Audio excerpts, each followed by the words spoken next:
Pokemon is just like you. I'm addicted to Marvel Rivals. Me too. It's a lot of fun. I will say. I had a great time. You're too monotone. There's a time and place for that. Okay, calm down. Is a Chinese movie that came out in 2021 law? Yeah, and then now it's being released in America. Did you do your accents in the audition? No, I didn't. I was joking. What the fuck? You have the most old man aim I've ever seen from a 33-year-old. Yeah, I mean, I'm rusty. I haven't done it in a while. That's probably what it is. It's that plays a big role in it for sure. Anyway, so apparently Semaphore interviewed Kamala Harris's digital chief on Democrats losing hold of the culture. And in this, he dropped my name. Okay, the campaign needed to introduce Harris quickly to people who aren't obsessed with politics. Sports, perhaps America's last remaining monoculture, and Flaherty and the Harris team decided to book her on sports shows and podcasts. But one by one, the biggest personalities in shows politely turned them down. Sports and culture have sort of merged together, and as sports and culture become more publicly and sort of natively associated with this Trump conservative set of values, it got more complicated for athletes to come out in favor of us. Flaherty, 33, told me in an interview last week, it got more complicated for sports personalities to take us on their shows because they didn't want to do politics. That's not to say Steph Curry and Steve Kerr and LeBron James and all of them coming out wasn't impactful or important, he said. It was more impactful because it had gotten so much harder. But certainly the culture has been associated with heavy sports watching, has become associated with right-wing culture in a way that makes it hard for us to reach people. First of all, L. Second of all, skill issue. But last but not least, I mean, I wouldn't necessarily say that sports watching across the board is just like dominated by right-wing sentiment, even though virtually everything online is incredibly right-wing. I don't think that that's the case. I just don't. Stephen Curry's burner. Thank you for the 5 gifted subs. Maybe you should gift the biggest gift of all, not friendship, but instead socialize housing in your neighborhood. That's what you should be doing instead of being an additional hurdle to homeless shelters being built in your neighborhood because you think it's going to ruin the culture. Your haters have been having a meltdown over this article. Is this who you meant when you said the Harris campaign wanted you at the DNC? This is the deputy campaign manager. I didn't know that the deputy campaign manager was Hasanabi head. I did not know that. I wish he would have listened to my advice a little bit. But anyway, Flaherty declined to say who turned Harris down, but she didn't appear on TV shows hosted by sports figures sympathetic to Democrats like Colin Cowherd, Bill Simmons, or the Kelsey brothers. As Semaphore first reported at the time, Harris did appear on All the Smoke, a popular but more niche basketball podcast, and NFL Hall of Famer Shannon Sharp's Club Shay Shay podcast. Campaign's failure to completely crack the sports sphere was, to Flaherty, ominous, and a part of a larger trend in which some influencers who had felt comfortable engaging with the Biden White House demurred when asked to help Harris make her case to her followers. When it's not cool to talk about politics, he said, you're kind of afraid of the audience. You don't even have to talk about politics. The problem is Kamala Harris. I think the environment for politics is changing a little bit as well. Like political communication is changing as well, where you can't just be a political personality who is like uptight and constantly on note. You can't have a Pete Buttigieg style person, right? You have to be more of a real person. If you want to live in the post-Trump universe, you have to kind of play ball. You have to be a personable human being. It's a very weird thing to demand from politicians. I guess back in the day, when information was significantly more limited and confined to network television, you could do what is known as retail politics, right? You can have these setups where you basically faked human interaction. But digital retail politics is very different. Digital retail politics is what is in demand now. And you have to learn the language of online to be able to do that successfully. And you have to be personable. You have to, instead of going to the Iowa, corn shucking festival or whatever and eating a hot dog, you actually have to do this shit. You have to go on the podcast circuit. And in order to do that, you can't be a bot and you can't be an NPC. And unfortunately for Kamala Harris, like there were definitely podcasts where she shined, right? I think like whenever she went on, I don't know, like a HBCU adjacent podcast, I think she did a pretty decent job, much better than like Hillary Clinton, for example. Having said that, however, there's like a massive marketplace where did not have her own, she did not have this opportunity at all. She was not able to have this opportunity at all because like she's kind of a bot. You know, she's kind of an NPC. She's like too scared to have a personality. That could be because she is a black woman in politics, and you don't have the leeway of a white man in politics, a rich white man in politics. I'm sure that that's part of it, right? But I think that it's not even about having charisma. It's more so just being honest. Like, it's not like Bernie Sanders is a tremendously charismatic individual, okay? He's not. He's a fucking old-ass nerd. But Bernie Sanders is earnest, okay? And that's the reason why when he does those like Theo Von appearances and whatnot, they blow up and people like it. And Waltz would have done a pretty good job in the podcast circuit, something that I brought forth time and time again. But like, the age of technocratic neoliberalism is over. It just doesn't sell. I don't even know if it ever really sold, but since it was the only game in town, a lot of people were like, all right, whatever, I'll vote for this, right? I mean, here, look at the way that Timothy Chalamet is talking about Bernie Sanders. Yeah, we had Bernie Sanders on, and he was saying that he said Pete Seeger was one of his favorite musicians. Scoot McNairy could play Bernie Sanders in a biopic, right? Yeah, totally could. Bernie hasn't aged. Nah, Bernie still looks the same. He's the best. Dude. He's looked the same in the last. Yeah, he's like a real folk hero. It's a great point. Yeah, Bernie is. He is a folk hero. Yeah, he's folk. Yeah, no wonder he loves Pete Seeger. Of course he does. So, but that's it. Like, look. Music. Yeah. That's it. This is the way that like normal people respond to Bernie Sanders. He isn't like the most charismatic person on the planet. Far from it. But he's honest. He's earnest. He cares about these things that like, you know, will genuinely improve people's lives, and he advocates for them viciously, right? And I think that is what matters. I think that is important. And I don't think a Kamala Harris type person is going to be able to do that. I think Tim Walz could do that. Tim Walz has a little bit of that dog in him. But for that to happen, the Democratic Party also has to change its messaging. The Democratic Party has to change its establishment Democrat, third way neoliberalism as a policy, win or lose attitude, you know?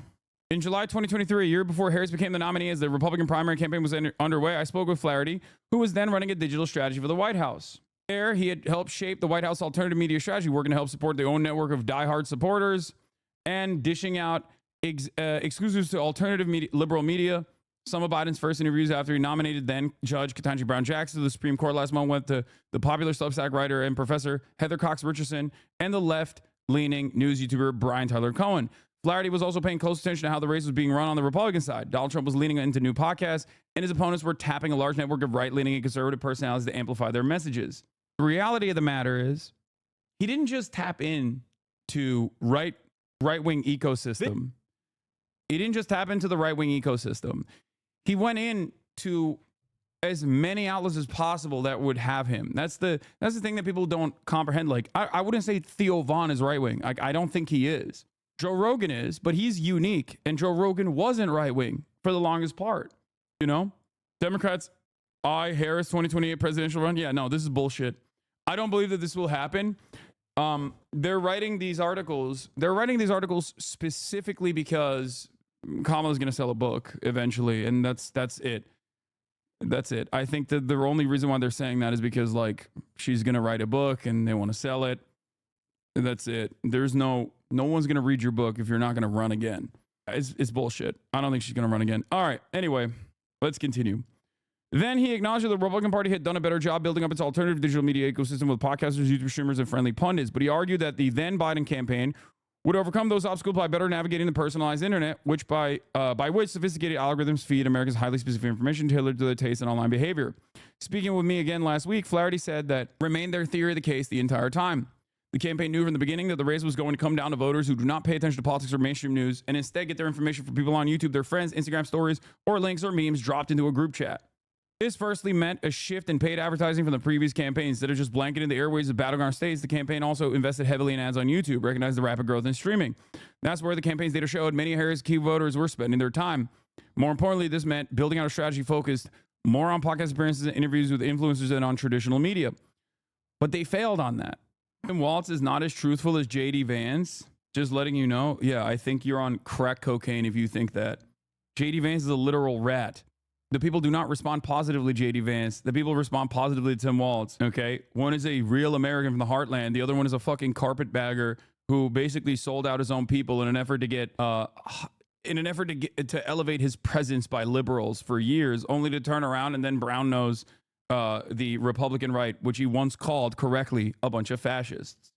He changed his entire worldview at the age of 35, acted like he got groomed by mainstream media to think that Trump was a Nazi.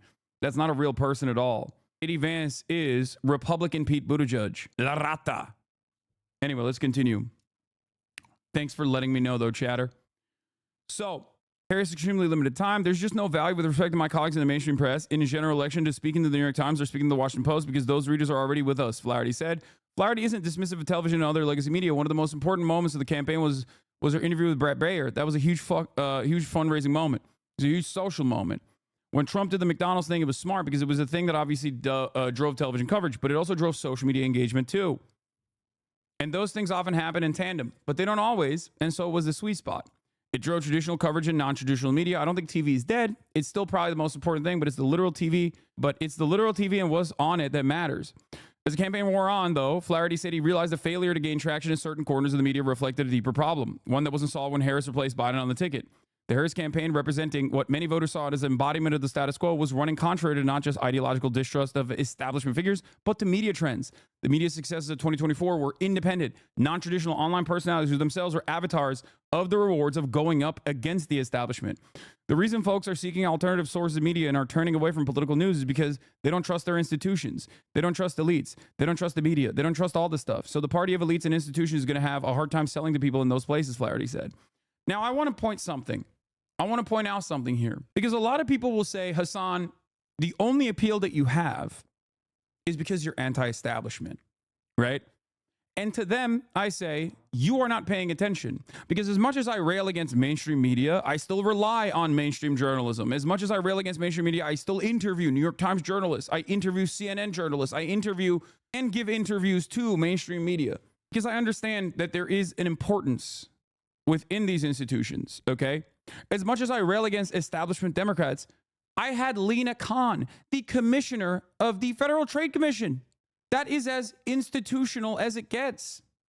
As much as I rail against the establishment Democrats, I still champion the NLRB, still champion the many wins even of the Biden administration, especially as it pertains to the regulatory agencies. I understand the importance of these agencies. That's the difference.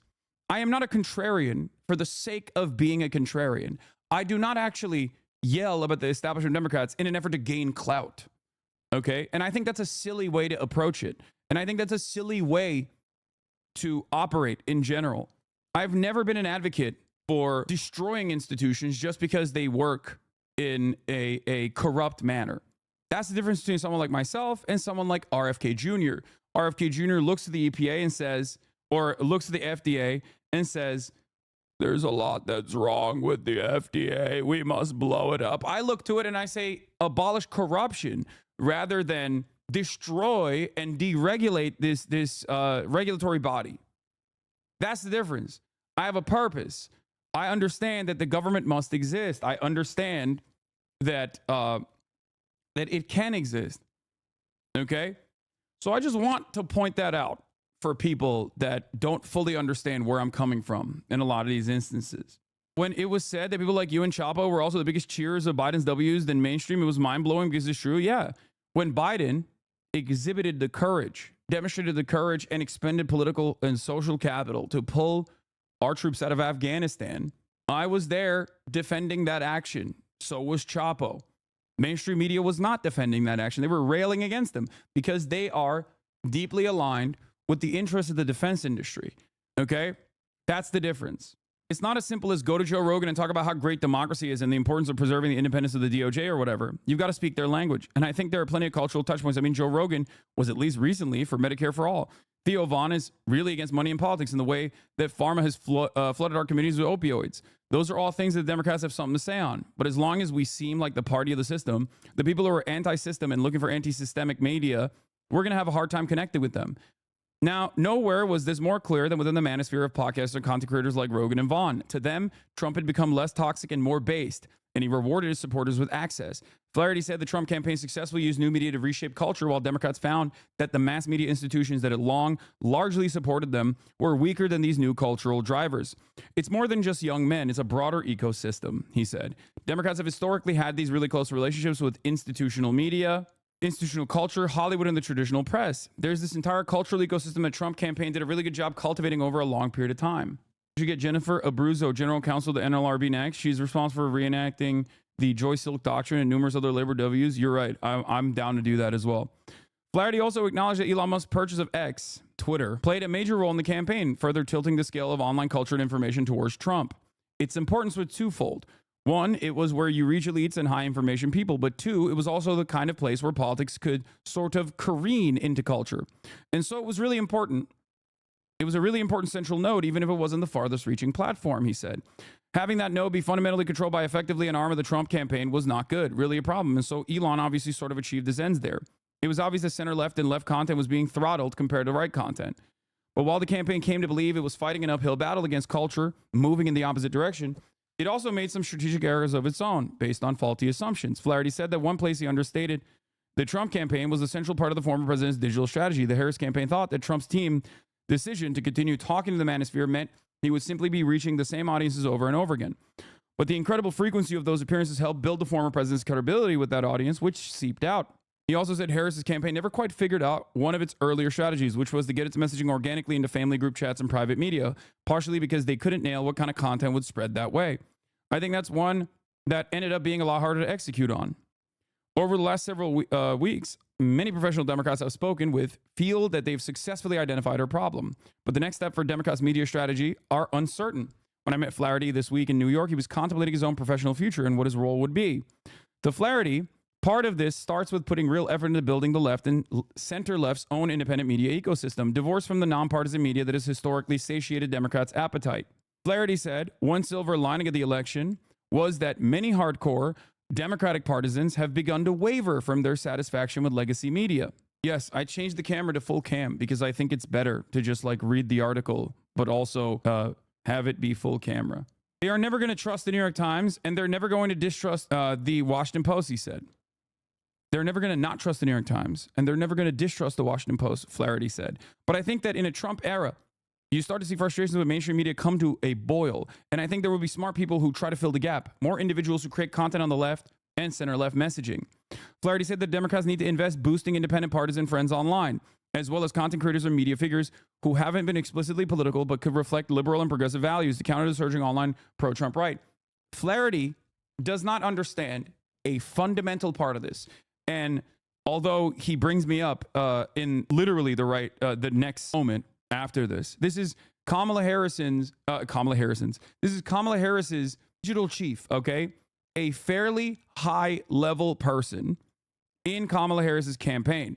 And yet I think, and I don't know if he's watching this right now, I don't know if he can hear me speak on this matter. I have spoken on this extensively to CNN and numerous other outlets at this point, but I think this fundamentally misses a very important point, okay? Trump did not boost and offer money to these center-right podcasts. Trump was able to go there, meet them where they're at, and communicate with them in a way that was somewhat apolitical, okay? Part of that is because there are a lot of, I guess, social issues that they aligned on to a certain degree. But more importantly, it's because Trump is a famous TV personality and he's carried that attitude throughout the first 4 years. And certainly to this day, he still carries that attitude. That's it. This is not something that Kamala Harris can recreate. There is also a lot more leeway, creative liberties that you can take on when you are a right-winger. Like you can just kind of get away with saying whatever the fuck you want. You can get away with saying it being, you can get away with being a dumbass. But Trump's charisma certainly carried him across the finish line. It wasn't that like he had fantastic policies or whatever, but he could tell a story real well. And that goes a long way. He was able to, in spite of being a billionaire born with a silver spoon, a real estate tycoon with numerous failed businesses under his belt, he was able to present himself as a real guy, as opposed to all of these other fake, phony guys, the Democrats, and even Republicans that stood against him. So you have to have, for me, I've been covering politics for quite a while at this point. I have 3 general elections under my belt at this point, at this moment. Okay. And what I have seen in that experience as a professional political commentator, you need one of 2 things. And if you can have both, it's fantastic. You either have to have good policy that truly addresses the issues that people are experiencing, or you have to have good charisma to be able to come across as authentic and earnest. Okay? If you have both, that's a killer combination. No one in my lifetime, I think, has had both. Trump doesn't have good policies, but he has an incredible way of reading the room and recognizing the resentment and anger that people feel, and then channeling that resentment and anger to vectors of hatred that are inoffensive to the pre-existing hierarchies. Trump is also very charismatic. He's very telegenic. Kamala Harris, unfortunately, was not charismatic enough, and her policies were awful. Bernie Sanders, on the other hand, not exactly charismatic, but is an earnest communicator and has the policies. Do you understand? Keys us on the keys. I am not making keys, okay? I'm not doing some Alan Lichtman style shit. And I'm not even saying this is a perfect scientific formula to win elections. I'm not saying that at all. That would be idiotic.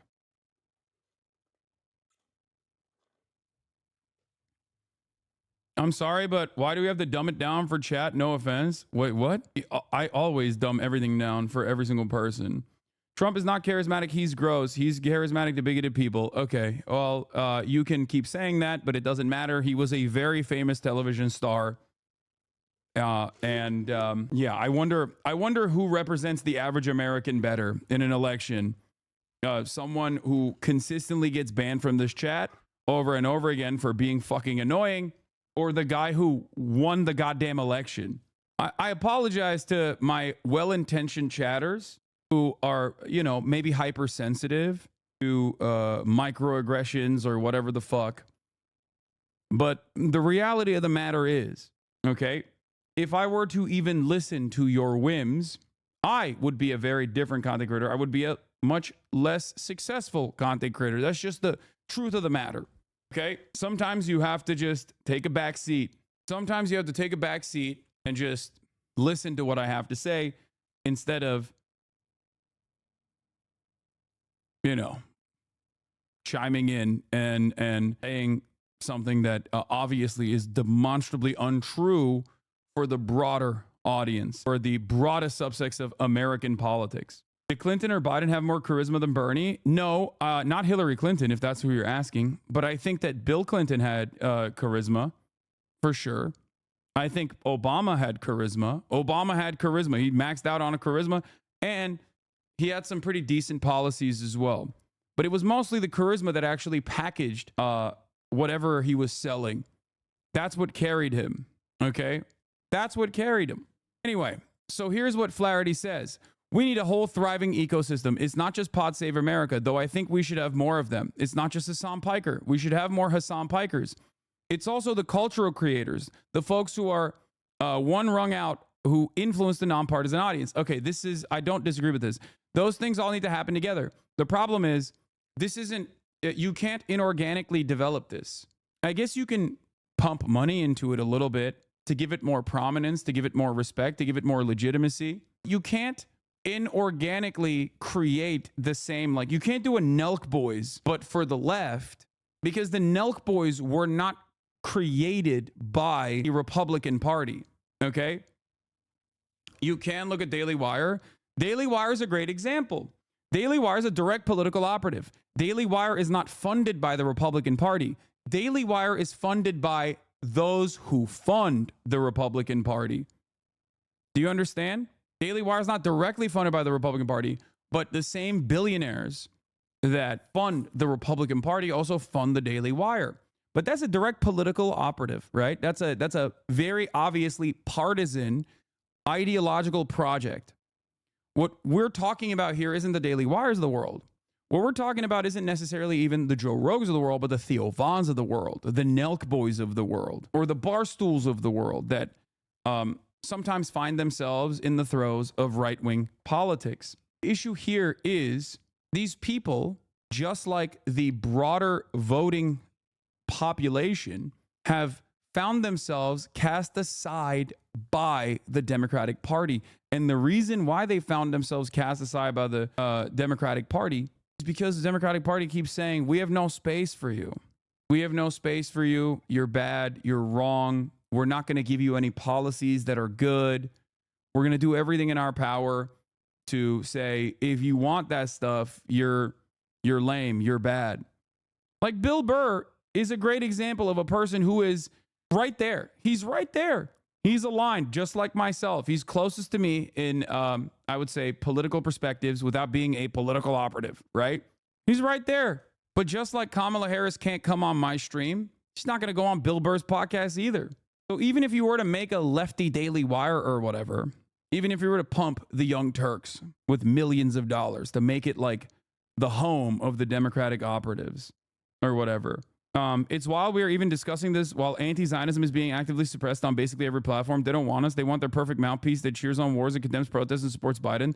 They want Diddy G, but not offensive. Okay, offensive is offensive is the nicest thing you can say for Destiny and his entire community.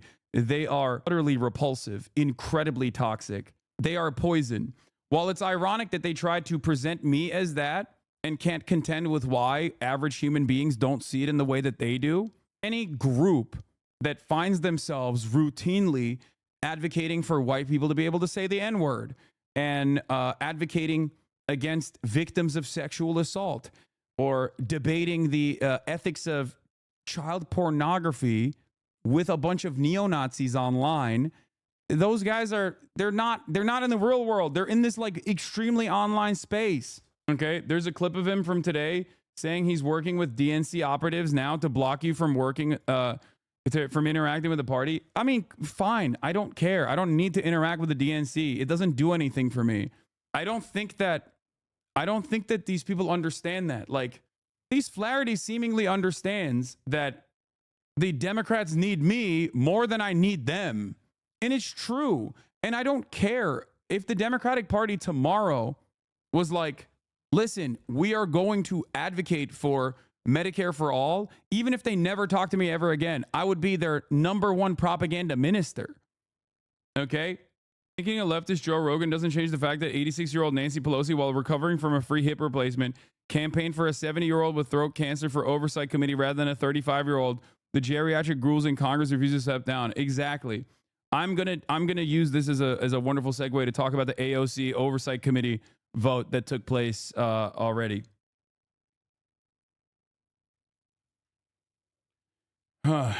Those things all need to happen together, he said. And the reality is, it's not going to be big media organizations. It's going to be a network and a constellation of individual personalities, because that's how people get their information now. Flaherty says he believes the ecosystem need to grow in order to sort of stimulate demand. There is some truth to this. As people run away from cable, the center-left starts to distrust mainstream media, and as the mainstream media outlets become more reliant on their mostly center-left subscribers, all this is going to kind of happen in tandem. I don't even think you would be what they want, even if they did support those things, because you care about foreign policy and internationalism, and they will never back down from imperialism. I think that's a big part of it as well. But there used to be a space within the Democratic Party for people who actually were openly anti-imperialist. Okay? That is the problem. That is completely gone from the coalitions. It's completely abolished. There is not a single Democrat that is known for having an anti-imperialist slant. Okay? At most, you get the likes of Bernie Sanders, Rashida Tlaib, Ilhan Omar, and every now and then AOC. Okay? There are no Gravels anymore. And it's not just Gravel either. The problem is you could still make it work. You could still be someone who is critical of the Democratic Party's, administration, the administrative function when it comes to American empire, and yet still advocate for them. Yeah, the Barbara Lees of the world. Exactly. You could do that. That's fine. There was a space in that big tent. But I think the Democrats have openly cast aside and have reduced their ranks or destroyed that wing of the party, even though this is yet another divergence within the Democratic Party's operations and the Democratic Party's base of support. Not even just the, diehard Dems, but specifically just Americans in general, like Americans broadly, not see themselves as pro-war. Americans are fearful, and yes, they are oblivious to American empire, but when asked directly about their opinions, they're like, I don't want war. I don't like war. I'm not a fan of war. Donald Trump now, this is the second time Donald Trump cast himself as a anti-war guy. Now, we know that that's not the truth. We know that that's not the truth, but he still ran as an anti-war guy, okay? And he still presented him that. He still presented himself as that.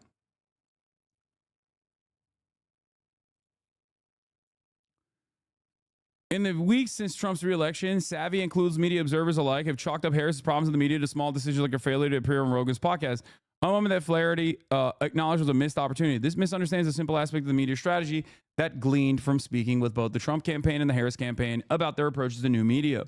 Ultimately, their media strategies weren't particularly different. Both campaigns leaned hard into alternative new media. I don't think they did. I don't think Flaherty leaned as hard into alternative media as Trump did. The maximum alternative media they went on was call her daddy. And ultimately, it doesn't matter. You can appear on every fucking platform. But if you are not uniquely telegenic in the way that Trump is, okay? If you are not uniquely telegenic in the way that Trump is, then you have to make up for it with good policies that address the genuine issues that Americans are experiencing. And if you can't do that, if you can't actually do that, then you have to make up for it with something, anything. You have to make up for your lack of telegenic, charismatic politicians with good policies.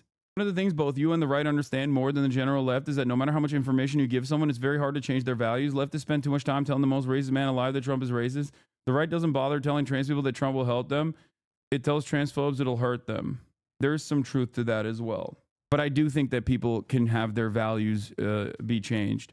But I don't think the method of doing that is by spirited debate or whatever. I don't think that's how that works either. I think that the way you do that, hold on, I got to get my mom an Uber real quick. My mom is getting discharged in the hospital. Why isn't it working? What the hell? Okay. I hope everything's okay. Yeah, it is. Yeah. Why was she there? My mom got a knee replacement. Why isn't it working? You're requesting a wheelchair. Yeah. I want a wheelchair accessible vehicle. Why does it not letting me do it? Couldn't she have gone to Europe like other politicians do? Yeah. For the record, I dropped her off at the hospital. Everybody shut the fuck up. Oh my God. The parasocial nature of this content creation is so insane. Hold on. Okay. Hopefully this will work. All right. The problem in my mind is that the Democrats are the poor streamer. I know. I shouldn't have it's my fault. I should have not, I shouldn't have brought it up because I know that chat goes crazy over this shit. Anyway, so after this article came out in Semaphore, Fox News wrote, top Harris aide hypes radical activists said America deserved 9/11 while plotting future for Dems. House Dem called Hassan Piker a poster child for the post-October 7th outbreak of anti-Semitism in America earlier this year. A top aide on vice president's failed presidential campaign recently called for more cultural voices in the vocal anti-America, anti-Israel Twitch star Hassan Piker, who previously faced backlash for saying America deserved 9/11. Harris' former deputy campaign manager, Rob Flaherty, said during a recent interview the Democrats are losing control of culture. It's ironic because I think this is, once again, the right side of mainstream media also fucking doing the same shit that they routinely criticize the Democrats for doing. And it virtually goes nowhere. Okay? Pearl clutching over this when Trump literally went on some of the worst people shows. Yeah, exactly. Terrorism tag at the top. Yeah. We need a whole thriving ecosystem, Flaherty told Semaphore. It's not just the Pod Save America, though I think we should have more of them. It's not just Hassan Piker. We should have more Hassan Pikers. It's also cultural creators, the folks who are one wrong, who influence the nonpartisan audience. Those things all need to happen together. The reality is not going to be a big media organization. It's going to be a network and a constellation of individual personalities because that's how they get their information now. Flaherty, who previously served as director of digital strategy for the Biden White House, is likely to face backlash I love the way that mainstream media operates, where they are like, he's likely to face backlash as they are signaling to create backlash. Oh, he's likely to face backlash for this. We're going to try and create backlash. It's not going to happen. Yeah, dude. Someone who is not even remotely connected to the Democratic Party. Sorry for letting you know. Luigi is being indicted. Yeah. Who previously raised more than $1 million for Palestinian aid, which is used as a platform of millions of followers to downplay and justify terrorist attacks such as October 7 and 9/11 as acts of resistance in recent years. Brave fucking soldier who wounded operative. Representative Dan Crenshaw was deployed to Afghanistan. You know, the stream Piker broadcast propaganda from the Houthis. They do musicals about their actions all the time, so the terrorist propaganda. They still run this. If it doesn't matter if fucking rapes happened on October 7, Piker said in a May 22nd stream, it doesn't change the dynamic of Palestinian and Israelis for me. Yeah, that was me defending that. Once again, that was me quite literally. Yeah, it's rehashing the old article from this point on. But as you guys already know what this is me quite literally saying October 7 rapes do not justify genocide, which is, I think, the most understandable, the most normal, the most moral position, you know? Oh man, I can't believe he said, whether rapes or not occurred on October 7 does not change the dynamic for me one bit. It does not make genocide appropriate. I know. You laugh at it, but I've literally met people IRL who think you feel those things because of this kind of misinfo. Yeah, okay, well, you can correct them and be like, do you think it's appropriate for Israel to do genocide because of October 7? And if their answer is yes, then, you know, they just have that perspective. There's not much I can do about that. While Senator Ed Markey, Representative AOC, and others have been on Piker's platform, Richie Torres of New York wrote a letter. Like, think about this. On the one hand, you have Ed Markey, AOC, and others who have been on my platform. On the other hand, it's Richie Torres who wrote a letter crying about me. Who do you think has more motion in the future of the Democratic Party? Who do you think has more prominence? Hold on. Based on the Pelosi vote, Torres? No, dude. I'm not talking about within. First of all, Richie Torres doesn't have motion within institutional Democrats as well. Okay? He's just a fucking idiot. He is a he's a paid propagandist for Israel. And he has never in his entire life had any sort of motion whatsoever outside of that. It doesn't matter. Outside the context of October 7th, Mr. Piker has been joked and mused about men. What the fuck is this? Men date raping women on a college campus and has posted an image of a handgun on top of a U.S. senator in what appears to be an open invitation to gun violence against a sitting elected official. Torres said, inviting one's followers to shoot an elected official, whether it be done in earnest or in jest, is the kind of threat that warrants a serious. Richie Torres is DDG's strongest soldier. Piker's Twitch streams regularly hit more than 1 million views and often has many of 30,000 viewers at any given time. Certain people who are openly happy with the death of Republicans are so happy with Fox News right now. Oh, you mean Destiny's community? I know. Yeah, none of this shit matters. You know what my positions are. This is more fucking lame-ass Fox News noise. I like that Richie Torres is defending Tom Cotton here, though. That's funny. He's like, it's so unacceptable. And as far as like the Hassan has laughed about date rape on college campuses, that is quite literally not the point I was making at all. I was saying that if these Republicans want to send their children to an anti-woke college, okay, because they're so worried about, you know, Title IX and date rape in other colleges being prosecuted because it's an anti-woke college that they're sending it to, it's better to at least contain the worst people in those anti-woke colleges. It is a utilitarian. It serves a utilitarian purpose. Don't repeat it, Lamau. No, I don't give a fuck. The fuck? I think stripping that of its context is so fucking insane. Like, I don't know about this, Hassan. You don't know about what? Oh, you got a real hit piece. You must be so proud. I mean, it's like taking my Florida project seriously and being like, wow, Hassan wants to put every cryptocurrency loving pedophile he wants to exile them to Florida and then build walls around the state of Florida and then inevitably sink it. Yeah, I know, dude. I know. That's what I want. That's real. That's a valid thing that I'm saying. Like, shut the fuck up. I need you all to be serious for a brief moment. I need you all to please, for the love of Christ and all things holy. Oh, fuck. There is no availability for this either. God damn it. Hold on. I'm going to try it one more time. Why can't I do this?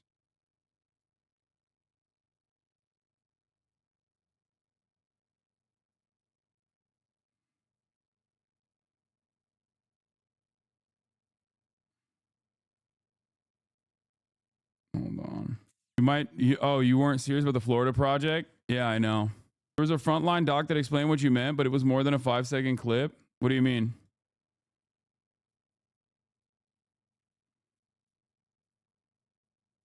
It is kind of crazy how difficult it is to get like an appropriate accessibility vehicle.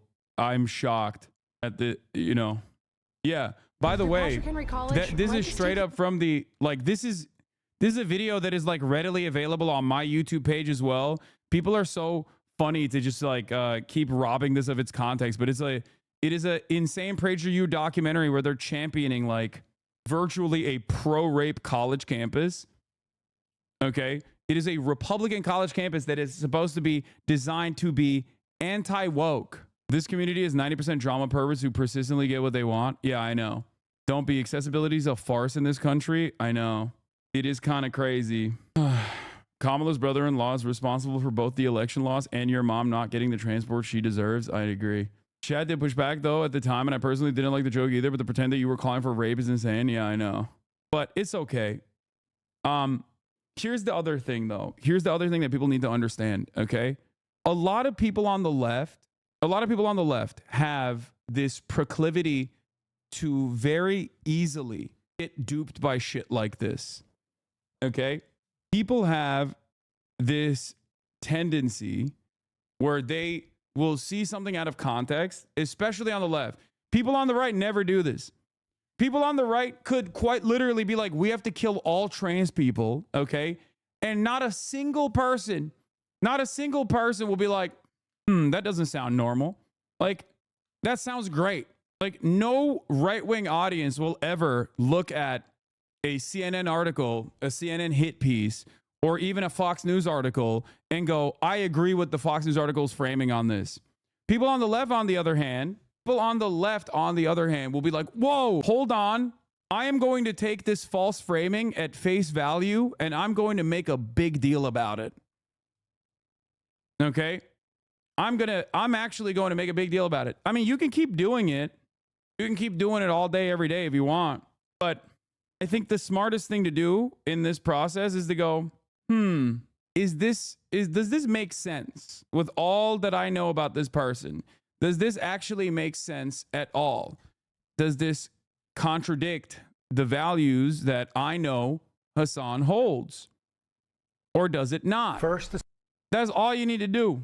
Because every single time you come in here and you look at like malicious framing, yes, T. Blasian is right. It's like as a liberal or as a liberal or as a leftist or as a progressive, when you go into the malicious framing, you basically come in and you say, I believe the malicious framing, please address my stupidity. That's all it is.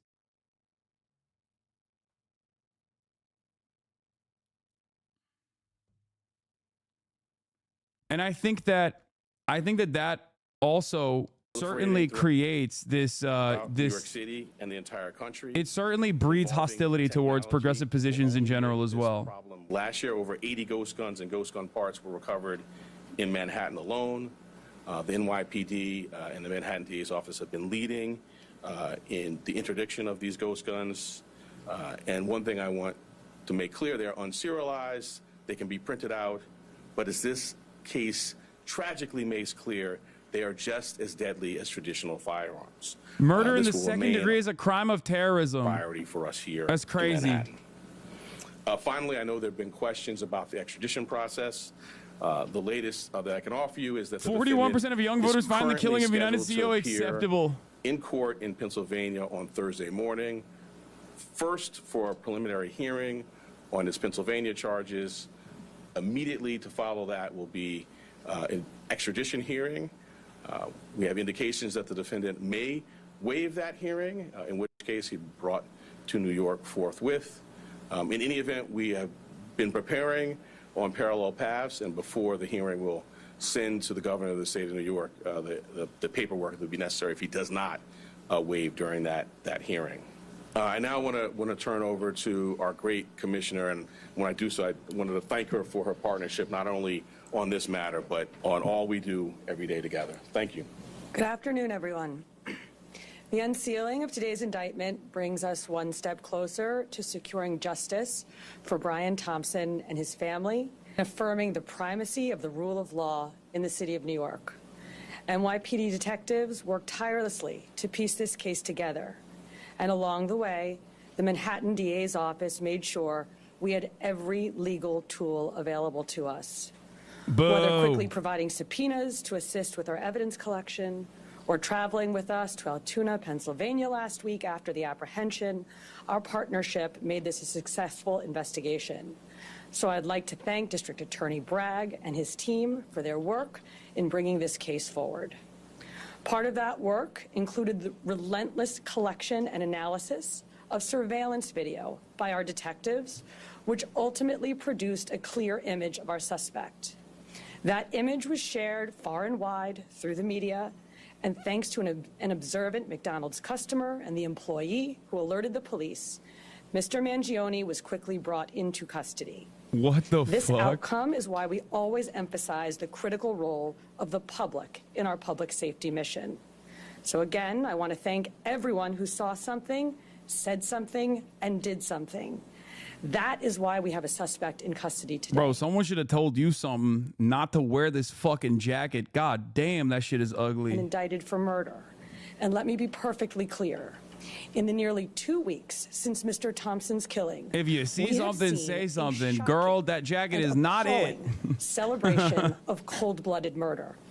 Social media has erupted with praise for this cowardly act. Oh, they're coming after all of us. People ghoulishly plastered posters threatening the CEOs, other CEOs, with an X over Mr. Thompson's picture, as though he was some sort of a sick trophy. And yesterday, the New York Post reported that some extreme activists were circulating a deck of cards with other most wanted CEOs to be targeted for assassination. These are the threats of a lawless, violent mob who would trade in their own vigilantism for the rule of law that protects us all. Let me say this plainly. There is no heroism in what Mangione did. This was a senseless act of violence. It was a cold and calculated crime that stole a life and put New Yorkers at risk. We don't celebrate murders, and we don't lionize the killing of anyone. And any attempt to rationalize this is vile, reckless, and offensive to our deeply held principles of justice. Now, as we await the extradition process in Pennsylvania to complete, we continue our public safety work here at home. That includes our focus on the growing threat of ghost guns, one of which was used in this attack. The NYPD remains committed to tracking down and removing these untraceable weapons from our streets. And we will do that work hand in hand with District Attorney Bragg here in Manhattan and in every other borough to ensure that those who possess, distribute, and use these weapons are held fully accountable. Finally, I want to again thank every member of the NYPD, uniform and civilian, working on this case, led, of course, by our great Chief Kenny, whether in Midtown North Squad, Homicide, the Crime Scene Unit, Intelligence Bureau, and everywhere else. All of you contributed to today's indictment, and you've brought the Thompson family one step closer to justice in this case. Thank you. The idea that like people say we don't lionize killers and murderers is so funny because like America absolutely does that. Okay, they absolutely do that. That's crazy. Mainstream press have celebrated and justified the deaths of hundreds of thousands at this point over the course of the past year. When it's dead children in Gaza, it's perfectly valid. Republicans have lionized, literally in this very moment, they're lionizing the likes of Daniel Penny openly in the same breath. They're like, how could someone kill a healthcare CEO and not a unhoused, mentally ill black person? Like, what? You should kill them. You should kill them instead. What are you talking about? Like, that's it. That's of course every single person is like desensitized to all of this violence. There's a fucking school shooting that happened yesterday. Clipped? Okay. Crazy. It's crazy that they act like this, as though all of the justification for the endless unfettered violence is not inevitably going to change the collective psychology of the Americans in general. It's going to leave them desensitized to violence. So the original missing report took place back in November 18th in San Francisco. The sergeant that was involved in that case reached out to the San Francisco field office and said, hey, basically, I'm working on a missing case.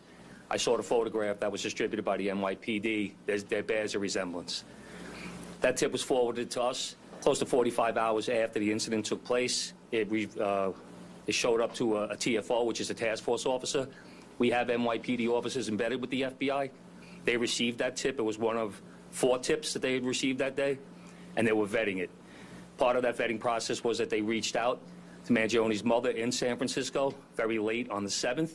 They had a conversation where she didn't indicate that it was her son in the photograph, but she said it might be something that she could see him doing. So that information was going to be passed along to the detectives the next morning, but fortunately we apprehended him before we could act on that. The commissioner has talked about how the defendant's been lionized and celebrated. I'm wondering how concerned you are about. Yeah, how are we gonna start punishing the people who are upset about healthcare? Can we just kill them too? Can we start arresting people who are upset about their healthcare? Concerns, which I think were put forth beautifully. I mean, we see a lot in these jobs. I meet with the families of homicide victims, and I just can't wrap my head around the notion that someone is celebrating this. To your specific question, we're at the beginning of a litigation now with our charge. We have a phenomenal trial team in place, led by ADA Joel Seidman, who is, been in this office for more than 40 years and handled some very challenging matters. We have a wide-year process in place. I have faith in our jury system to select 12 people who can be fair and impartial, but we'll move forward, and that's something well down the road, but we'll be ready when that time comes. So I'm hoping maybe you can explain that a little more, just sort of define the statute here. Sure, and my point, I mean, the statute talks about attempts to influence or coerce a civilian population. The statute talks about intending to influence a policy of government, and it talks about seeking to, put forth things sort of similar to that by murder. So the statute, the plain language of the statute is clear. Obviously, we've charged it. The grand jury has voted on it, and we intend to go forward and prove it. But I think it does help to take a step back, and think about the proof in the case, some of the writings. I'm not going to get into too much of that, but in the actual reaction. In the middle of Midtown, the beginning of a busy day, tourists, commuters, business people, the intent was to sow terror. I don't know about all that, man. Sadly, as you say, not a lot of focus has been given to Mr. Thomas and more his family. I'm wondering if services folks, maybe the folks in your office, have been talking to them about what that's been like.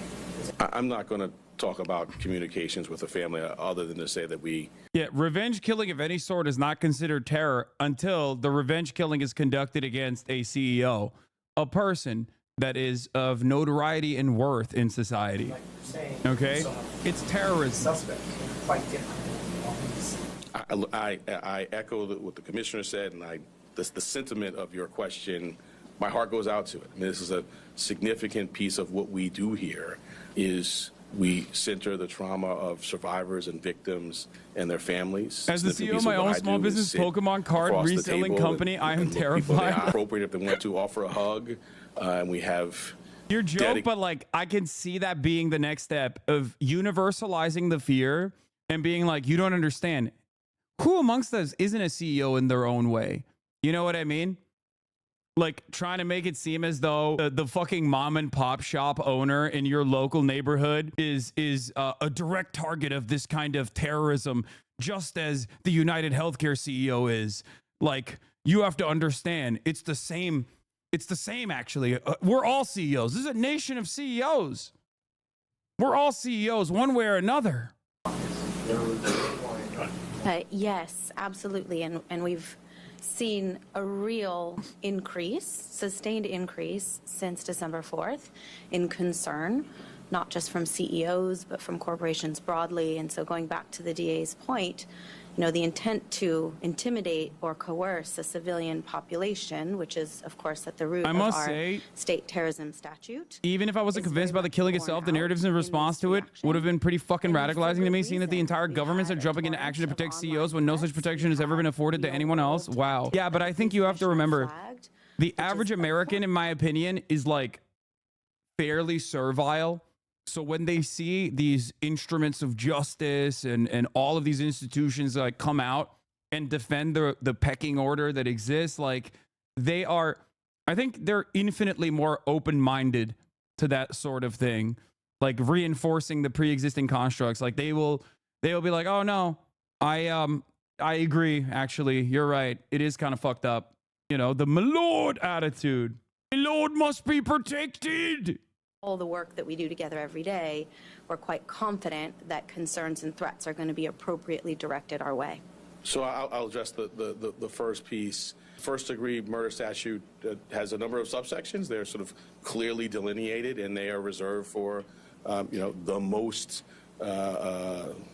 abhorrent conduct, killing a police officer, serial killing, and the terrorism is one subsection of that. And so I would say, fortunately, that's not happening a lot. Taking a step back, I can't think of another office that is more equipped to handle a terrorism charge. We have a great terrorism unit. He's like at the forefront of getting the statute passed. Within the last 2 years, we've tried 2 very significant terrorism cases, one involving an English-speaking operative based in Jamaica, and another involving someone who was here and funding overseas terrorism by cryptocurrency. So we have the expertise, and as I mentioned, the expertise on this team, and so we're prepared to go forward. Yeah, I'm not going to go beyond what's in the filing.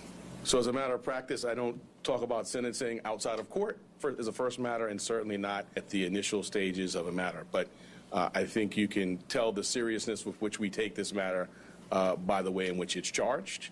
The murder in the second degree actually has a mandatory life without parole sentence, no discretion for the judge at all. So that's the maximum there. But I'm not going to go beyond that. We will first get the defendant to New York. Audio is shit in these meetings because they have to open up the boom mic so that they can hear the random journalist and then go back to the individual mic. That's why it's bad. Equipped to do that, and then we will proceed to sentencing, at which point we'll make our arguments in court.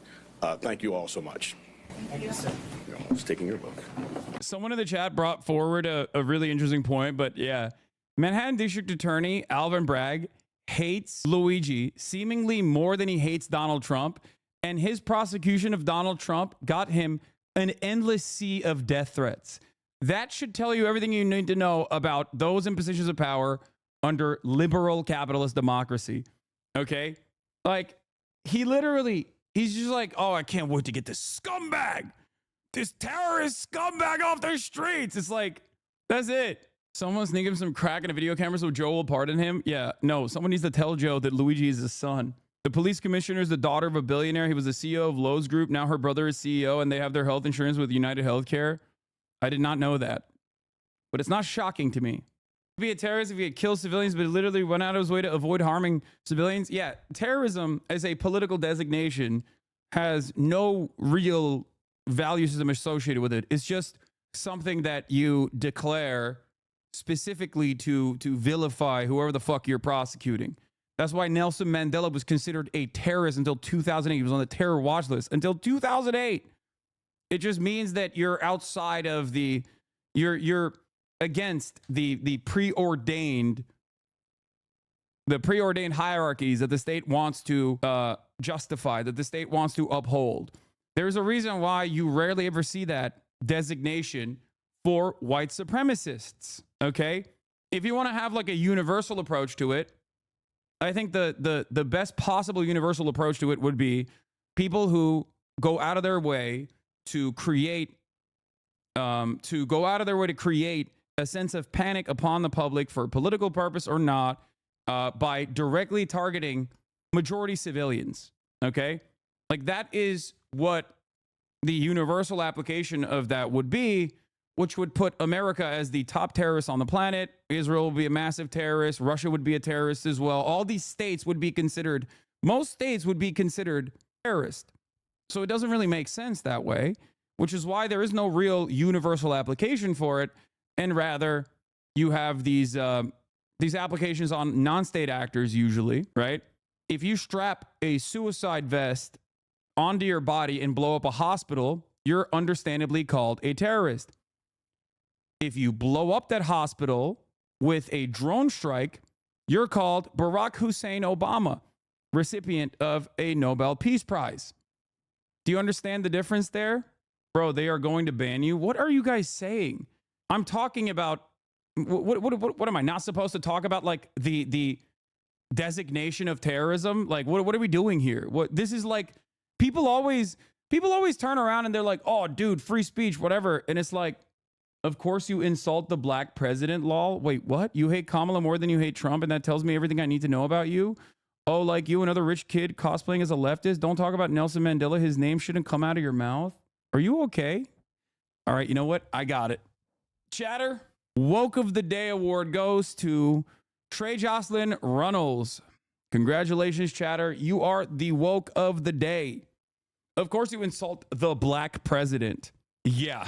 My criticisms of Barack Obama have nothing to do with him being black. I don't know how you can't factor that in. Well, how did blackness factor into him bombing Kunduz Hospital? You think that was a prominent factor?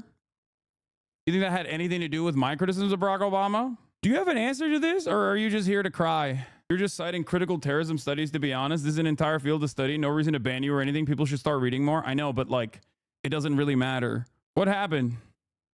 Why did these guys stop talking? The school shooting in Wisconsin. There have now been 488 mass shootings in the United States this year. 10 years. Okay, we're not going to do the Madison shooting in Wisconsin. Or you know what? Let's do it. Let's get into it. All right. We'll talk more about the UHC shooter updates in a brief moment, but I do want to talk about the Madison, Wisconsin school shooting that took place yesterday. Hold on, the message takes long from Israel IDF troll bots. Some of these chatters are insane. They do zero looking at in context video and just pick and choose what they want. Yes, for a lot of people, they are capable of robbing context even in real time when I can just like have a ongoing conversation with them. That's what's fantastic about this. It's just like when there is a will, there's a way. Okay. And enough people, I think people at this point are so deluded and so firmly invested in the way that they see the world that whenever someone is talking outside of their scope of looking at the reality, their brain breaks. That's why back in the day, you used to get so many like Trump supporters that would come in here and would engage in selective hearing. And even if I was like directly criticizing Biden, okay? Even if I was like directly criticizing Biden, they'd be like, oh, I bet you love that Biden did this thing. And I'd be like, dude, I'm in the process of actively criticizing Joe Biden. You are incapable of hearing the words that are coming out of my mouth and then understanding what I'm saying. It's terrifying. It's terrifying that people can be so horrifically stupid, you know? There was misinformation. The call came from a second grade teacher, not a second grade student. That was misinterpreted in the media and corrected by the police chief. Yeah, there is some misinformation we'll get into in a second. But overall, yet another day, another school shooting, okay? United States of America is a very violent nation.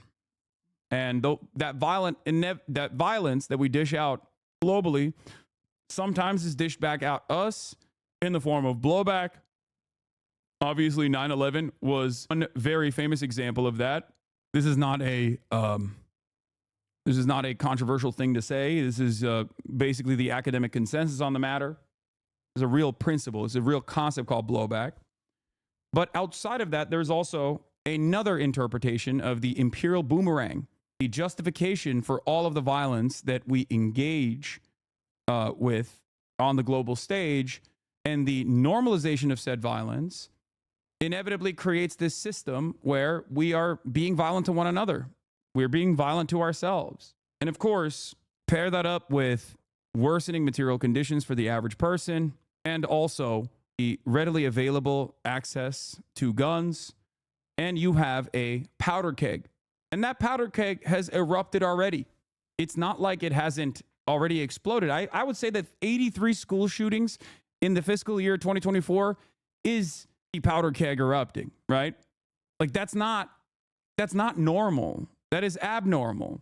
Hundreds of mass shootings happening every fucking year is abnormal. It's not normal at all. It's the only country, America is the only country on the planet where this happens with regular frequency. It seems to me like things are only going to get worse if no politicians ever choose to tackle these issues head on with honesty. What is happening? Yeah, why are there so many mass shootings coming out of the mass shooting factory is what we're asking. We know one of the most effective methods of preventing this sort of violence, and I've talked about it a million times over, but of course, no one wants to solve it.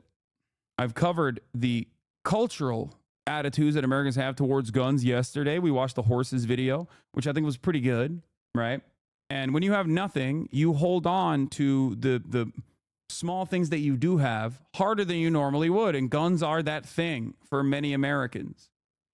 So there is a very real popular attitude towards having the maximalist position on gun ownership in this country, for sure. It's a lot worse than other OECD nations that don't have this kind of cultural attitude towards gun ownership. But here we are, another day, another mass shooting in Madison, Wisconsin. There have now been 488 mass shootings in the United States this year. 10 years ago, 2014, 272 mass shootings. By 2021, the number peaked at 689. Another student and teacher have now been killed. 6 other people were wounded, 2 with life-threatening injuries. Parents waited hours to be reunited with their children, and overnight, authorities identified the shooter who killed herself. Alex Perez is on the scene at the K-12 school in Madison with the latest on the investigation. Not our Alex and community Perez. grieving. Good morning, Alex. A different Alex Perez, an imposter. Hey, good morning, George. Just a terrifying ordeal for this community. Monday was supposed to mark the start of Spirit Week for this school. Instead, students were running for their lives. Maybe 6 people injured, at least 2 shot. This morning, a community devastated. Authorities in Wisconsin working to figure out what led a 15-year-old student investigators have identified as Natalie Samantha Rupnow to open fire, killing a teacher and a fellow student in a study hall classroom with students from different grades. There have been at least 50 cops. The suspected shooter using a handgun, police say, injuring at least 6 others, dying of a self-inflicted gunshot wound. We heard them, and then some people started crying, and then we just waited till the police came. This is sad. We always heard on the news all over the place, but we didn't think one day that can happen to us here at ALCS.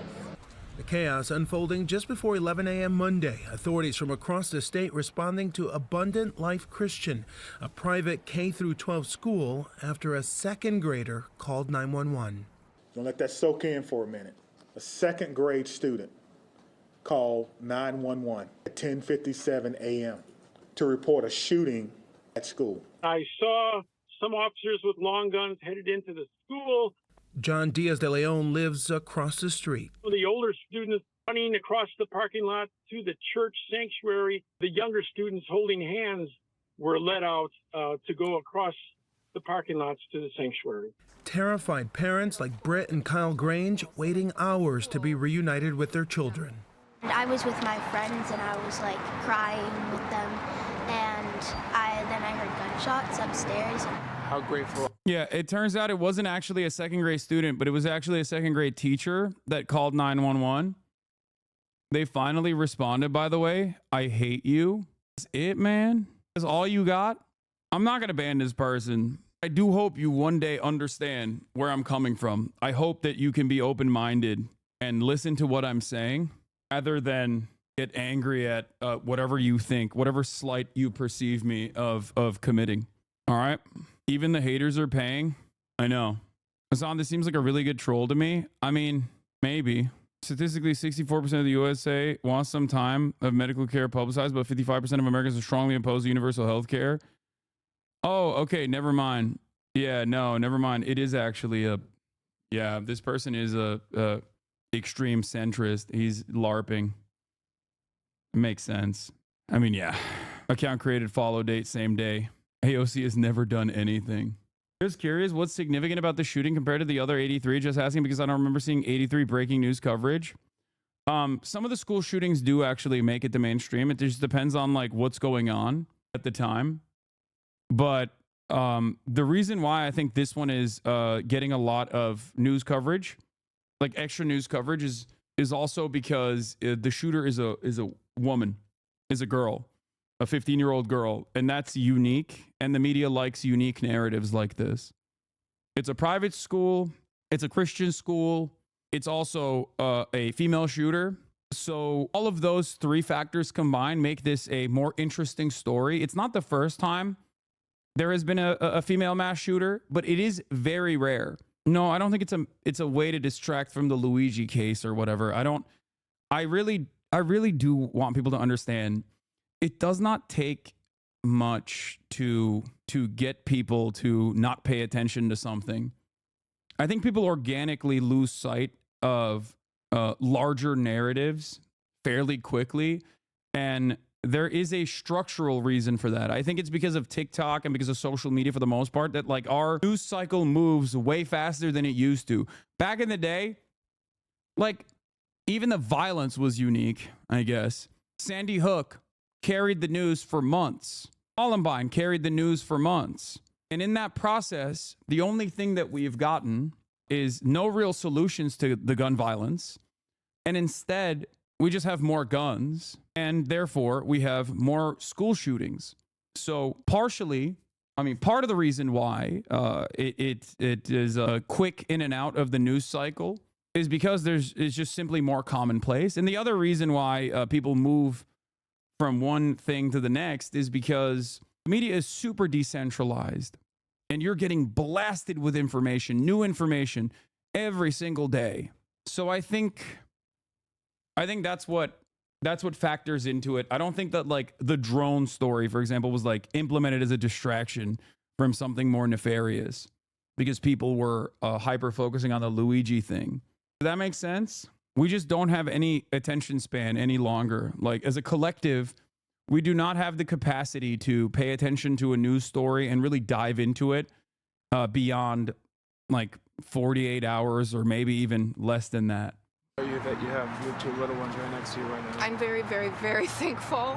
I mean, the gut-wrenching feeling that you feel when you get that notification, you always just hope that never happens, and it happened today. This morning, investigators looking into social media accounts believed to be the shooters, showing signs of a gravitation towards potential neo-Nazi violence and engagement in forums venerating mass shooters.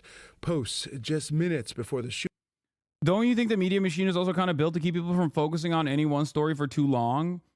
Yeah. Do you think there are any examples of mainstream media attempting to overpower certain stories? Absolutely. I'll give you a very prominent example of this that was very successful. Palestine. Palestinian demonstrations were insanely widely attended. Okay? There are still active pro-Palestinian movements happening all around. The media rarely ever talks about it. That right there is a perfect demonstration of mainstream media shifting people's attentions away because of their priorities, or the full-throated coverage to the football hooligans in Amsterdam being considered a pogrom. That is a calculated media narrative that was blasted. Now, a lot of that is still organic. A lot of that is organic in the sense that it's not like people are going, ooh, we just got the new, Mossad line, and it's time for us to put forth a pro-Israel sentiment once again to make, to make Israel appear as the victims or anything like that. That's not what this is. It's more so and Noam Chomsky, I think, talks about this perfectly. It's more so people that get elevated into these positions of power within mainstream media are elevated because of their ideological zealotry, whether that be a Zionist tendency or whether that be pro-capitalist tendencies, whether that be playing the role of someone who will defend healthcare CEOs openly. Like, it might come across as shocking to you when you hear Michael Smerconish on CNN 2 days in a row decry how there was no vigil created for Brian Thompson on that sidewalk where he was, gunned down, and how devastating this is. But the reason why he's in that position, the reason why he's been elevated to that position is because he will play that role of the loyal servant of those with true power in American society. Okay? Most normal people that have a very different attitude about that sort of thing are not going to get to that level of prominence in mainstream media. It is a self-selecting and organic. It's a self-selecting and organic process. It's not deliberately done. It's not done in a way where it's like a cigar smoke clouded room shrouded in mystery where they come up with the next guy that they're going to elevate to a position of power. It doesn't work that way. Shootings show a photo of a hand making an OK sign in a bathroom stall, sometimes used as a white power sign. Investigators searching the suspect. By the way, the chatters that showed me this girl's account were correct. I saw the PFP originally and I thought it was a guy. So I thought, oh, I'm not going to cover this. And I still stand by that decision of not covering it. I thought it was a dude. I was wrong. It was actually her. Like, I thought the account that they were sending me, I thought the account that you guys were sending me was not the account of the 15-year-old girl that shot up the school, but instead some random dude who was like an opportunist. Is she trans? Please say no. No, she's not. She is a P. You are not beating the himbo allegations. Wait, what? The account that chatters were sending me yesterday seems to be the account of the actual shooter who killed herself. It wasn't that I thought a woman could not do a mass shooting. It was obvious that they very quickly said that the mass shooting was carried out by a woman. I thought the account that you guys were sending me was of a dude. That's why I was like, oh, I'm not, I'm going to wait for more information, which I stand by, for the record. I think it's the appropriate thing to do, and I will continue conducting myself in that way when there are breaking news stories happening. I will always be critical of information that's coming out whenever there is a breaking news story. You know that is my policy, and I only end up offering additional coverage through a critical lens when there is a sea of misinformation that's coming out from propagandists with a very overt bias. Like whenever people go, oh, the shooter is trans or anything like that. When that happens and there is already confirmation that the shooter is not trans, for example, then I will cover it. Yeah, wasn't chat sharing the fake YouTube Luigi account the day of the capture? Exactly. So that's actually a great example where a lot of chatters were sharing the fake Luigi account, saying like, oh, Luigi sent this, and I kept saying like, I don't think this is, one, it's not confirmed, and two, I don't even know if this is actually Luigi. Like, so sometimes I will apply a critical lens to information that's coming out. I just wanted to clarify for people who are maybe new here and were in here yesterday, but it's always good to demonstrate caution, okay, to exercise caution. Now, the account that blocked me and does not like me at all, Slatsism, one of these like TERF magazines. I think Redux is a TERF magazine, isn't it? She actually made contact with the alleged boyfriend of the Wisconsin shooter. He was very graciously provided me the full manifesto, which I verified by having him screen record himself, opening it from a direct link the shooter sent to him via WhatsApp. I told him I would do my best to dispel some of the misinformation and present things as truthfully as I was given them, and I will hold myself to that.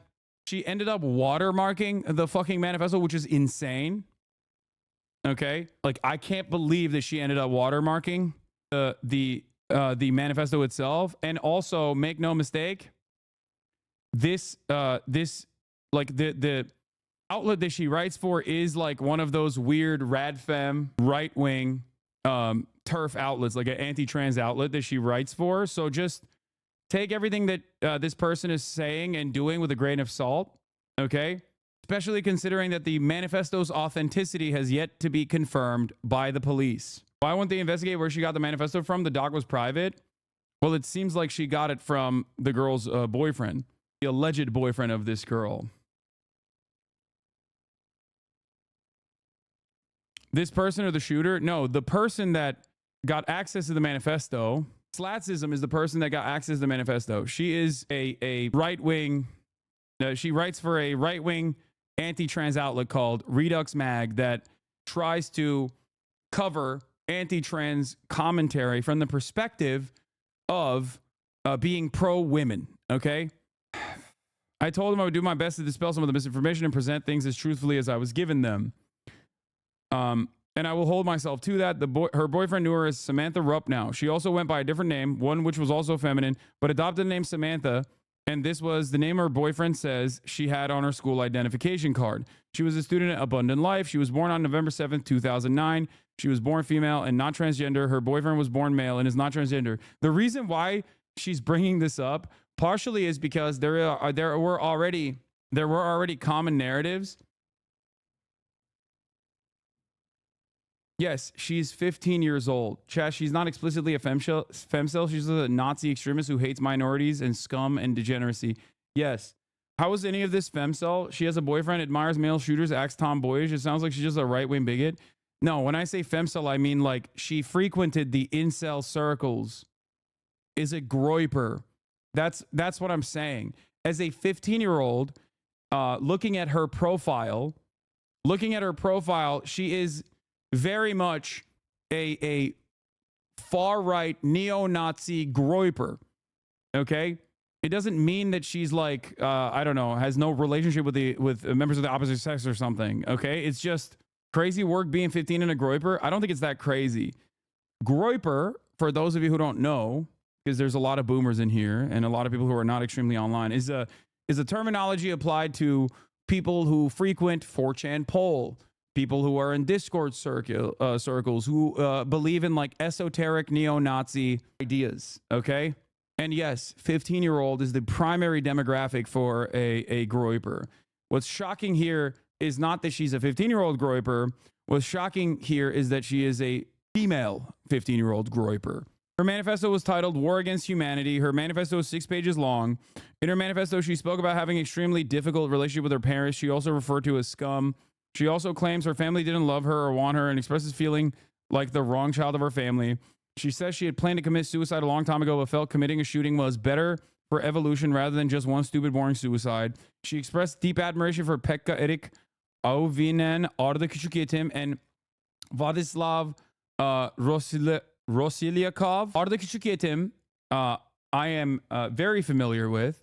Arda Küçükyetim is the Eskişehir neo-Nazi groiper in Turkey who tried to do a mass stabbing at a mosque, if I'm not mistaken. He was a ginormous fucking loser, okay? And if you know who he is and you hail him as a hero, that means you are incredibly invested in like white supremacist internet shit.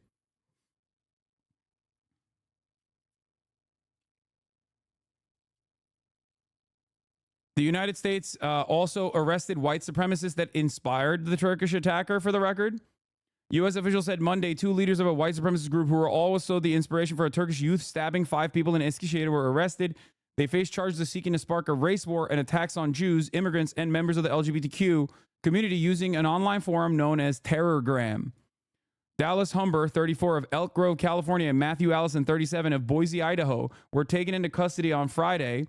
Today's indictment charges the defendants with leading a transnational terrorist group dedicated to attacking America's critical infrastructure, targeting a hit list of our country's public officials, and carrying out deadly hate crimes, all in the name of violent white supremacist ideology. Humber and Allison faced multiple charges, including soliciting hate crimes. One of the people that was in these groups basically was like a lone wolf in Eskişehir. His name was Arda, and he did like a mass stabbing attack. They were, Humber and Allison faced multiple charges, including soliciting hate crime and the murder of federal officials, distributing bomb-making instructions, and conspiring to provide material support to terrorists. According to the indictment, Humber and Allison used the encrypted Telegram platform to promote their white supremacist ideology and communicated with followers on a forum dubbed the Terrorgram Collective.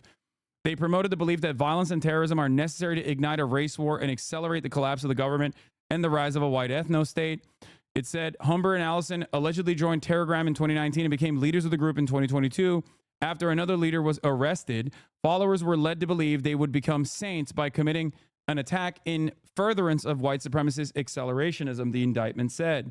At least 2 attacks have been linked to Terrorgram, a live stream stabbing of 5 people by an 18-year-old man outside of a mosque in Turkey on August 12th, and the fatal shooting of 2 men at a gay bar in the Slovakian capital of Bratislava in October 2022. The Turkish attacker allegedly stated in a manifesto that he wanted to be recognized as a saint, and the 19-year-old Bratislava assailant sent his manifesto to Allison and then killed himself, the indictment said. The Turkish attacker, identified as Arda K, Itim, I believe is his name, that she was talking about. Arda Küçükitim, the Madison, Wisconsin school shooter also brought his name up in the manifesto, was arrested on charges of attempts at multiple murders after he fled the scene. His victims were mostly elderly people resting outside the mosque in central Turkey's Eskişehir. Arda Küçükitim was wearing a helmet and a skull mask similar to those worn by white supremacists in the United States. This is what happens in the most reductive ways possible. I will cover this as, this is what happens when you do too much online. Cell movements and neo-Nazi movements to grow in popularity online amongst the Turkish youth as well. Ameliyana says that they are basically, America is basically exporting this sort of violent ideology and radicalization online. We have saints on Terrorgram and even a whole ass calendar to celebrate the dates of their attacks. They try to goad more attacks by saying they will saint you if you do well enough. Yeah.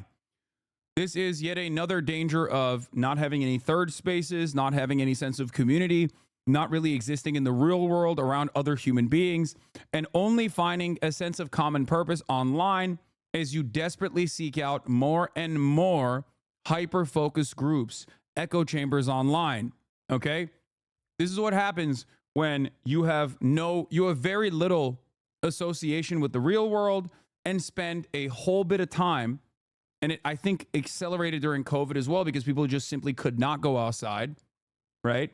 Where some people found my community, some people found this community, other people found these fucking insane right-wing communities that, and they required more and more closeness with other people and ultimately moved further and further down the steps of radicalization. This is why I always urge people to snap themselves out of the hug boxes that they exist online. Okay? It's a terrifying prospect. Why would a girl in the Midwest be so inspired by a Turkish neo-Nazi? Why would a Turkish neo-Nazi be so inspired by American neo-Nazis?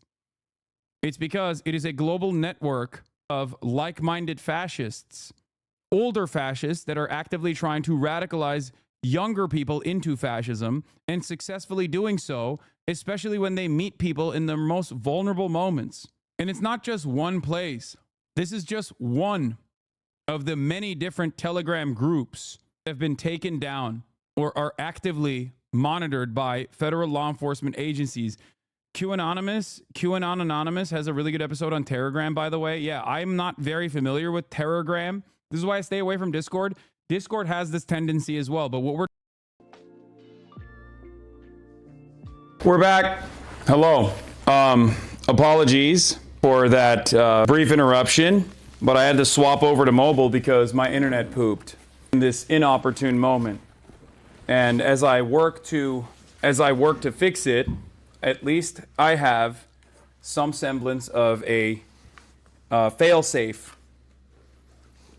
you know? So as I work to fix my internet, I wanted to continue my commentary. 1 second. It's gone for the moment, but, you know, I'm still here. Where was I? Pay your bills? It's not about my bills. I don't know what's happening, but I can't believe people are complaining. Is the audio and everything good? I hope it is. It seems like this is an appropriate substitute in the interim period as I try to fix my internet. Let Let me also try to do that right now real quick. Restart my adapter and stuff in the time frame. Okay. All right.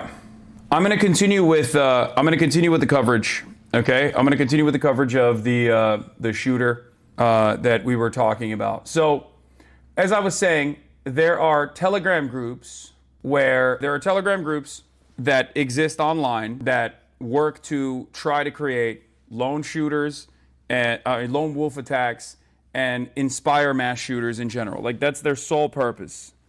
Okay? Why isn't this working? This is so fucking annoying. Hold on, I gotta fix my... God dang. Oh, there it is. At least one of them is giving juice. All right, they're both working. All right, perfect. Okay.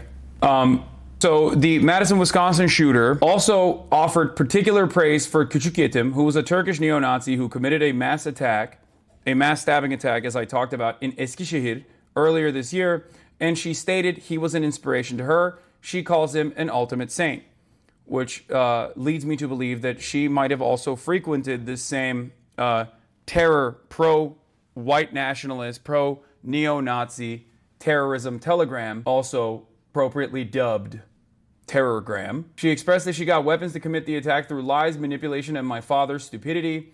More to come shortly. I'll make screenshots of the manifesto.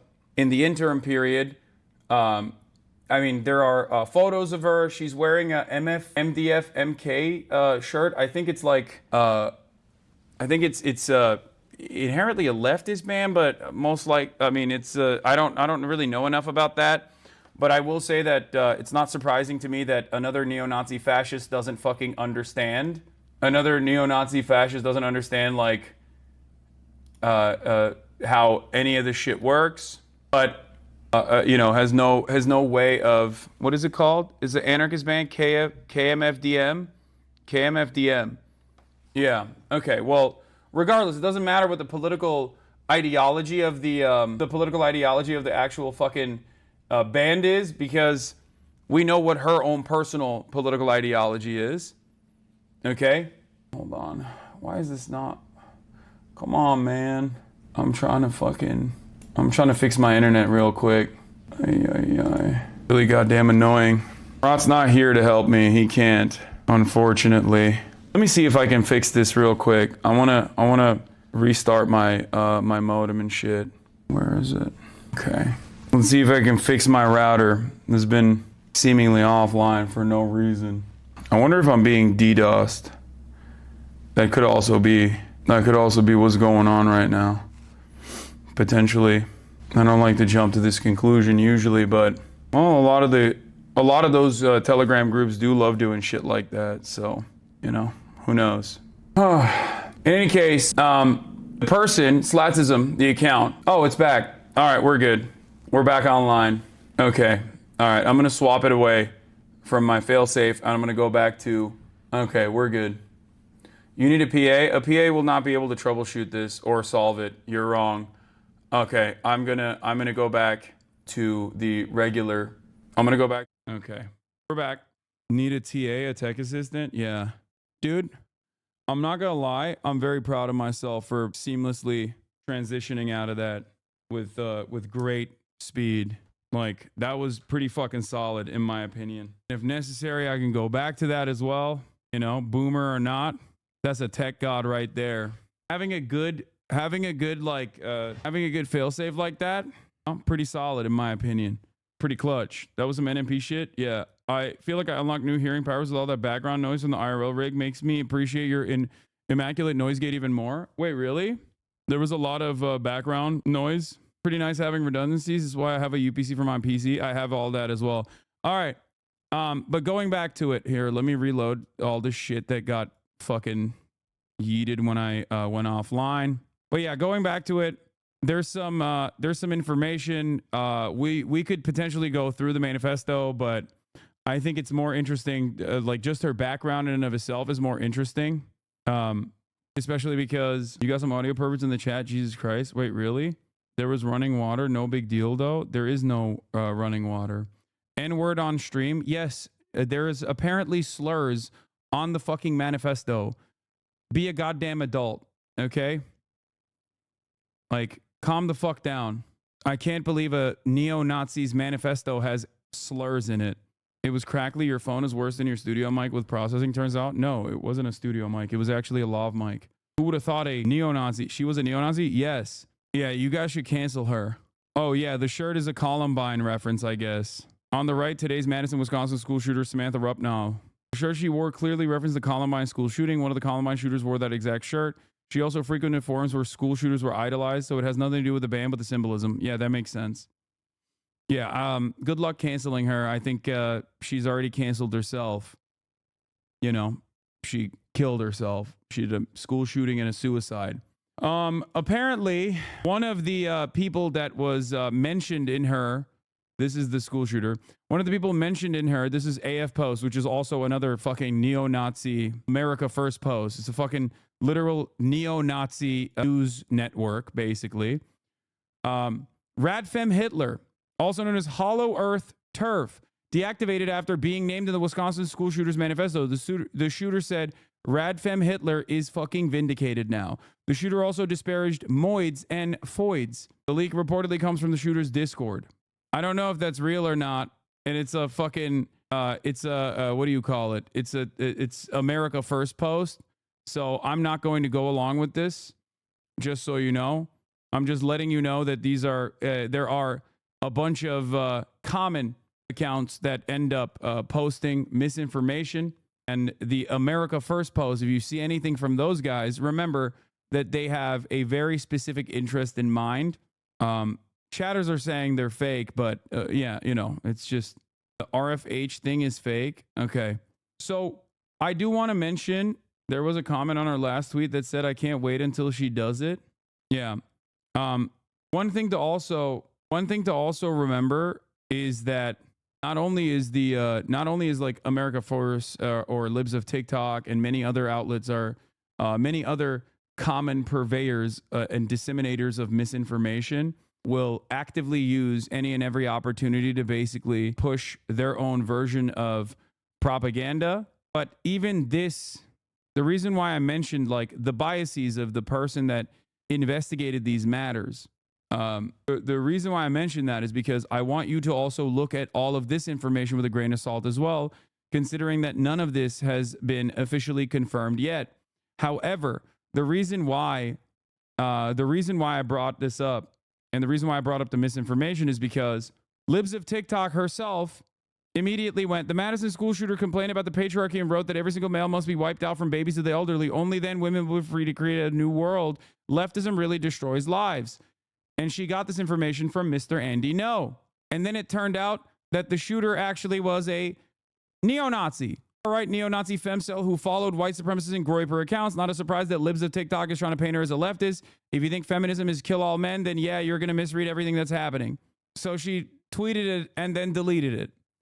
These guys have one speed, okay? Immediately blame the left. Immediately blame like what you consider to be the left, no matter what happens. The manifesto was the only document that says she was 15 before law enforcement corrected from 17 to 15. So I think it's likely the manifesto is real. Yeah, there are some reasons as to why I'm still presenting this person's investigation. And the reasons are because Slatsism's information, regardless of putting your own fucking watermark on a manifesto of a neo-Nazi, which is insane to do to begin with. But the reasons as to why I'm saying that this is most likely correct is because a lot of the information that has come out after, a lot of the information that has come out in mainstream media that was verified afterwards actually confirms some of the stuff that she had uncovered already. Police have now corrected the record live and confirmed the shooter was 15 as stated in the manifesto I posted here earlier. Previous mainstream media reports claiming the shooter was 17 were incorrect. Shooter are dead. Ready? Yes. All right, 3 people, including the shooter, are dead. I identified the shooter for you. A teacher and a teenage student were pronounced dead at the scene. 6 other students and a teacher were injured and taken to area hospitals. 2 students remain in critical condition and have life-threatening injuries.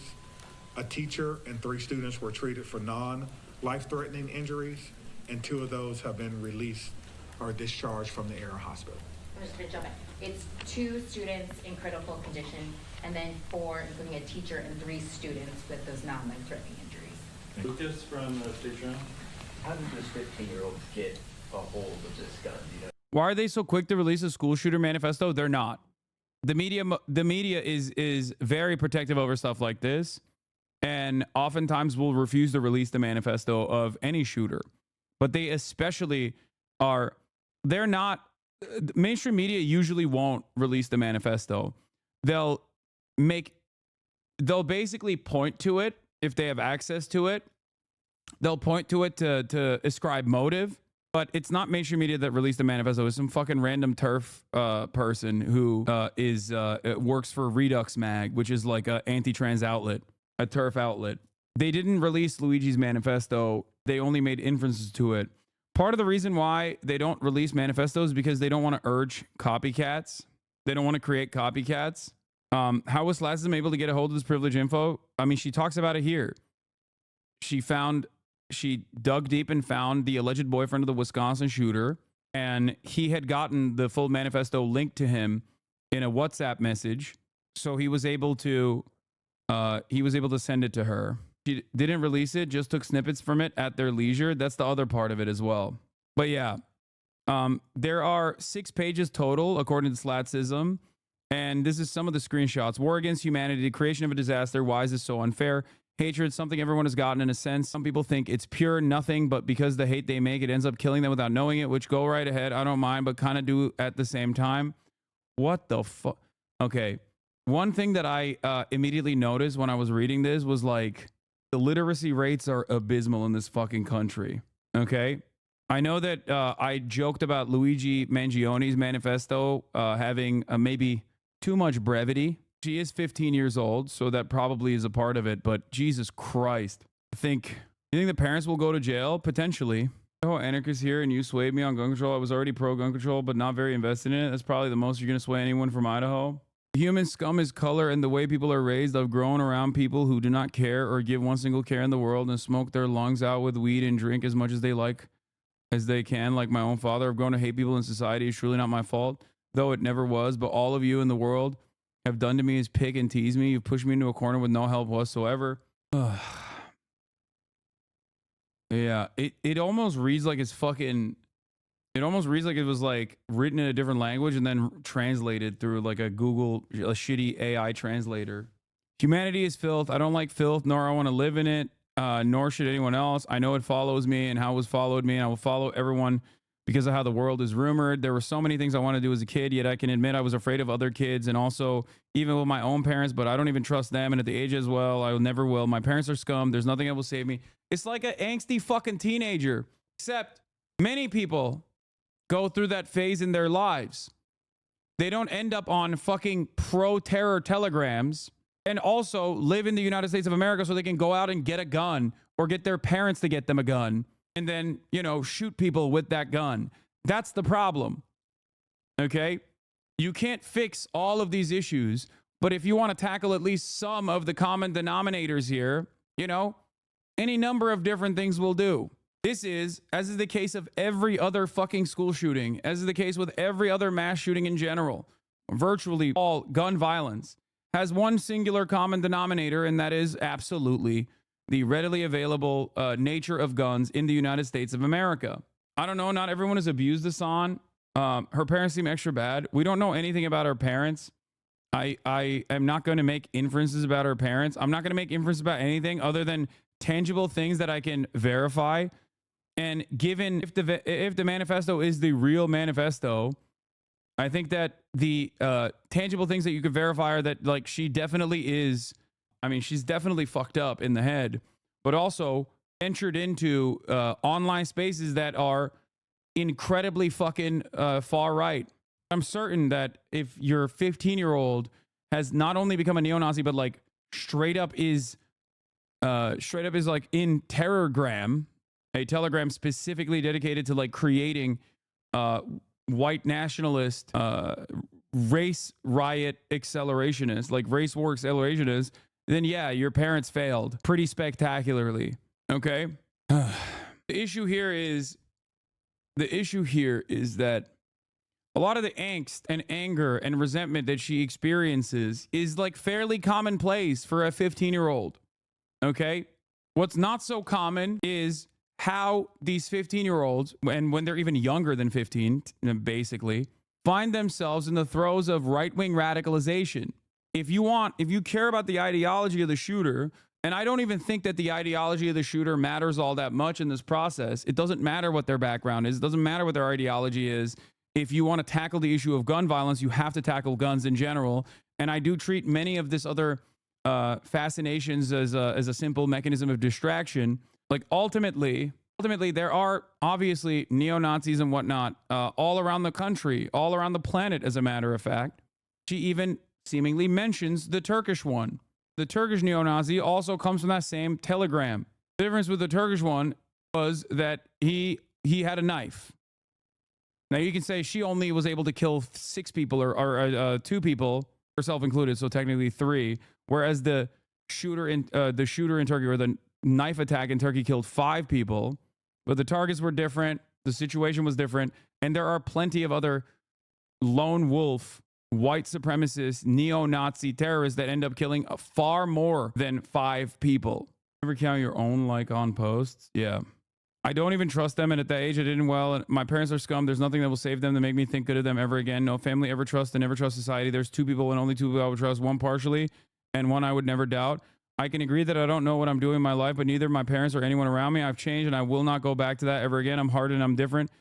The situation of a lifetime is get the fuck out moment and don't come back. I will never go back and nag my way through life. It's not even my fault though. It's everyone else's. It has to be theirs and not mine. It's pure idiotic from people to cause this, but it's a good thing that happens. Blah, blah, blah, blah, blah. Holy shit. See me as a weirdo, a freak, just as some of you do now, but I'm not like the others. I would never want to be like them. And then the rest of it has a bunch of N-words peppered into it. Once you know, you'll never be proven guilty on all charges that we should be killed in a good way, in a way that's simple and more painful than anything. Revolution and population. The revolution should be well. The population should be well, but it's not. It never will be. I want to change that, but will I truly? What? Can't. She talks about black people. It's just N-words, though worse. Once you sleep with one, you are one. I don't care who you think you are or what you've done good for this world. 15 years old, man. I want people to understand. 15 fucking years old. Yeah, it's what's shocking is like having this opinion when you're in fucking Madison, Wisconsin. There are like 300 total black people in Madison, Wisconsin. That's part of the reason. That's part of the problem. Is that segregated communities end up churning out these sorts of unimaginably racist results in general. Yeah, there's moments in the manifesto where she says she knows her words or whatever, but some more. The Wisconsin shooter info, 3rd page. Her boyfriend had known her for 2 years. They were in a long-distance relationship and never met in person. They met on social media. He says she never previously expressed any desire to commit a shooting, only sent him her manifesto the day of the shooting. Timestamps of their messages shown to me demonstrate she sent it to him via WhatsApp. She posted on Twitter. Shooting occurred on she posted on Twitter 11:50 a.m. Eastern. The shooting occurred at 11:57 a.m. Eastern. He did not see her message until 1:12 p.m. Eastern, at which point the act had been committed and she was already deceased. He describes her as being kind, generous towards him, and cheerful. He describes her as always making him gifts and never expecting anything in return. Oh, here are some of the mentions. One true ideal is so-called future, the future plan of revenge from its own inspiration and more, leading more. True inspiration of mind of thought pass on from others rather than rotting. Like everyone else, simply a guy who knew what he was doing, not ruining his life instead. Pekka Erik Auvinen was one of her inspirations. The other one was Arda Küçükyetim, the Turkish stabber, puts their deaths down as well, like saints. And then 18-year-old Vladislav Rosilyakov. There's something weird about his boyfriend. He claims to not have known, but also claims that he tried to tell her not to for 2 years. His Twitter is also Nazi coded to the max. He's weird as fuck. Yeah. I think these guys are all in probably Terrorgram. Please look up the black population of Madison, Wisconsin. I did. It's 7%. I'm exaggerating when I say there's only 100 black people in Madison, Wisconsin. I did yesterday. Why are you being so... It's half the rate of the black Wisconsin, Madison, Wisconsin. No, I didn't say 3%. I said there's probably 1,000 or probably 100 black people in Madison, Wisconsin total. I'm exaggerating. I looked it up yesterday and I said it's 75% white, 7% black. I said 300. Sorry, I didn't say 3%. This is the person you guest starred. Oh yeah, this is one of the people that I guest starred. Are you going to say that I'm doing misinformation about Madison, Wisconsin because of the hyperbole that I used? What are we fucking doing, man? I didn't say 3%, you fucking idiot. I said 300 total black people in Madison, Wisconsin, when I know the actual number is 7.3%. Why do you guys hyper focus on this dumbest shit? 7% also is half the rate of the national average. It's just pedantry, dude. I know. Listening in the periphery. Okay, listening in the periphery is a little bit crazier than just doing this, though, don't you think? You literally misheard what I said, got upset about the thing that I was, the hyperbole I was engaging in, and you spammed it 3 times. Do you feel like what you did was productive? But if a population is 1 million, 3% is different from 7%. Okay, I'm giving you a week off. Because yesterday I covered Madison, Wisconsin's black population at 7%. It is completely, it is like, I know what the actual population number is. And I didn't even ever say 3%. You imagined it. You hallucinated me saying that. And you're now being incredibly fucking annoying about it. I hope you understand that not a single person in this chat considers you to be a hypercritical intellectual giant, but instead a fucking annoying derailer for purely selfish purposes. You can continue watching and continue mishearing me, but you're not going to be able to keep writing in the chat for at least a week. Oh. On page 4 of her manifesto, Samantha says she acquired the weapons to commit the shooting through lies, manipulation, and my father's stupidity. Her boyfriend says he was aware that there was a gun in her gun safe in her house, but does not know how she got access to it. Some news sources, ABC and AP, yeah. So the rest of it is like, now that I've gotten some assurances I will not be suspended for posting the final pages. Here's the pages 5 and 6, the final 2 pages of the manifesto. Rupp now talks about her extremely difficult relationship with her father, notes that her parents had divorced multiple times, and that her mother struggled with drug addiction. She also implies her father was an alcoholic. She expresses that she had been bullied at school, something her boyfriend emphasized to me as being a big factor in her pessimism about her life and anger towards other people. Court records I have seen show she is telling the truth about the repeat divorces in her family and ongoing legal battles between her mother and her father. As a note, to address the dumbass comments I keep getting, 1, I watermarked them so journalists can't steal them. Journalists don't do any of their actual work anymore.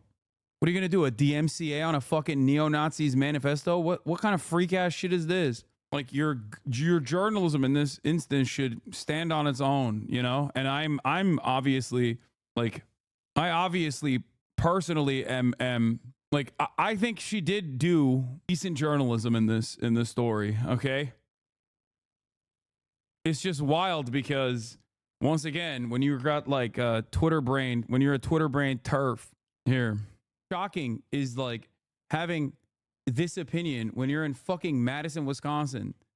There are like 300 total black people in Madison, Wisconsin. That's part of the reason. That's part of the problem. It's shocking. Yeah, I didn't fucking say there's 3%. Stupid fucking moron. I already did ban that chatter. I banned him for a week. Anyway, it's also obviously not serious. It's not sincere. So, oh shit. So I guess the point is, another trans Maddie, thank you for the 20 gifted subs. The point is that it wasn't, the shooter wasn't trans. The shooter was, yet, to everyone's surprise, another neo-Nazi. But her political worldview is not, in my opinion, the most important part of the story. If your goal is to actively de-radicalize larger swaths of the population, if your goal is to, even without actively de-radicalizing larger swaths of the population, but to just lower the gun violence metrics, then you have to tackle guns as a part of the problem. Because guns are, regardless of how much you enjoy them, the primary reason, the common denominator as to why America has so much more gun violence than any other country. Yeah. Natalie Samantha Rupp now. Reuters has confirmed the identity, and that means that, I mean, this also this is what she had posted before anyone else in mainstream media. So that's what leads me to believe the accuracy of her journalism. I sincerely apologize. Full page 4. I had meant to post this and crop the zoom in the main introduction and realized that in the chaos I didn't do that and upload it. Here's full page 4. She continued to list off killers she admired. Also others I admire: Eric Harris, Dylan Claybald, Patrick Woods, Crucius, Guilherme Tauchi, plus many other people, many more people. I was born November 7th, 2009, exactly 2 years after the Pecos attack. Nobody knows why I'm doing this. I got the weapons and lies by manipulation of my father's stupidity. I planned on shooting myself a while ago, but maybe it's better for evolution rather than just one stupid, boring suicide. It's crazy that someone born in 2009 is already, getting a weapon and doing school shootings. Like, that's wild. Yeah. Now let's get back to mainstream coverage. At shooters home overnight, their parents cooperating and speaking with police. How does any 15-year-old get a hold of a gun? We are certainly speaking and talking with the parents who are cooperating to determine if they were gun owners and if they had guns. And it remains unclear just when this school might reopen. And authorities say, as you just heard, they continue to work to figure out how that 15-year-old got a handgun. George? What do we know about security at the school, Alex? George, we know this school does not have a resource officer, nor do they have metal detectors, but officials say they do have cameras inside the school that are monitored, and teachers and staff are trained to visually scan students every day looking for any potential threats. Officials say teachers and staff here did everything they were supposed to do. George? Alex Perez, thanks. Madison Police Chief Sean Barnes joined us earlier to discuss this investigation. Chief Barnes, thank you so much for joining us. I'm so sorry it's under these conditions. Good morning, Gail. Thank you for having me. Yeah. Can you start off with bringing us up to date about the conditions of the victims? What can you tell us? I can tell you that 2 of the victims with non-life-threatening injuries were released from the hospital last night. So we'll start with some good news. I can also tell you that we have about 300 survivors that join an exclusive club, those who survived school shootings. Our community is really... That's insane. That's an insane thing to say, in my opinion. Reeling from what happened today or last night, and we're really trying to put the pieces together to bring some answers to our community. No, unfortunately, this is a story we've heard and told too many times. I always ask myself, what is it going to take for this country to get this right? We are still struggling, and now we hear the shooter this time was a 15-year-old girl. What can you tell us about her and about her family? What do we know? Well, we know that her family is cooperating with all investigation right now.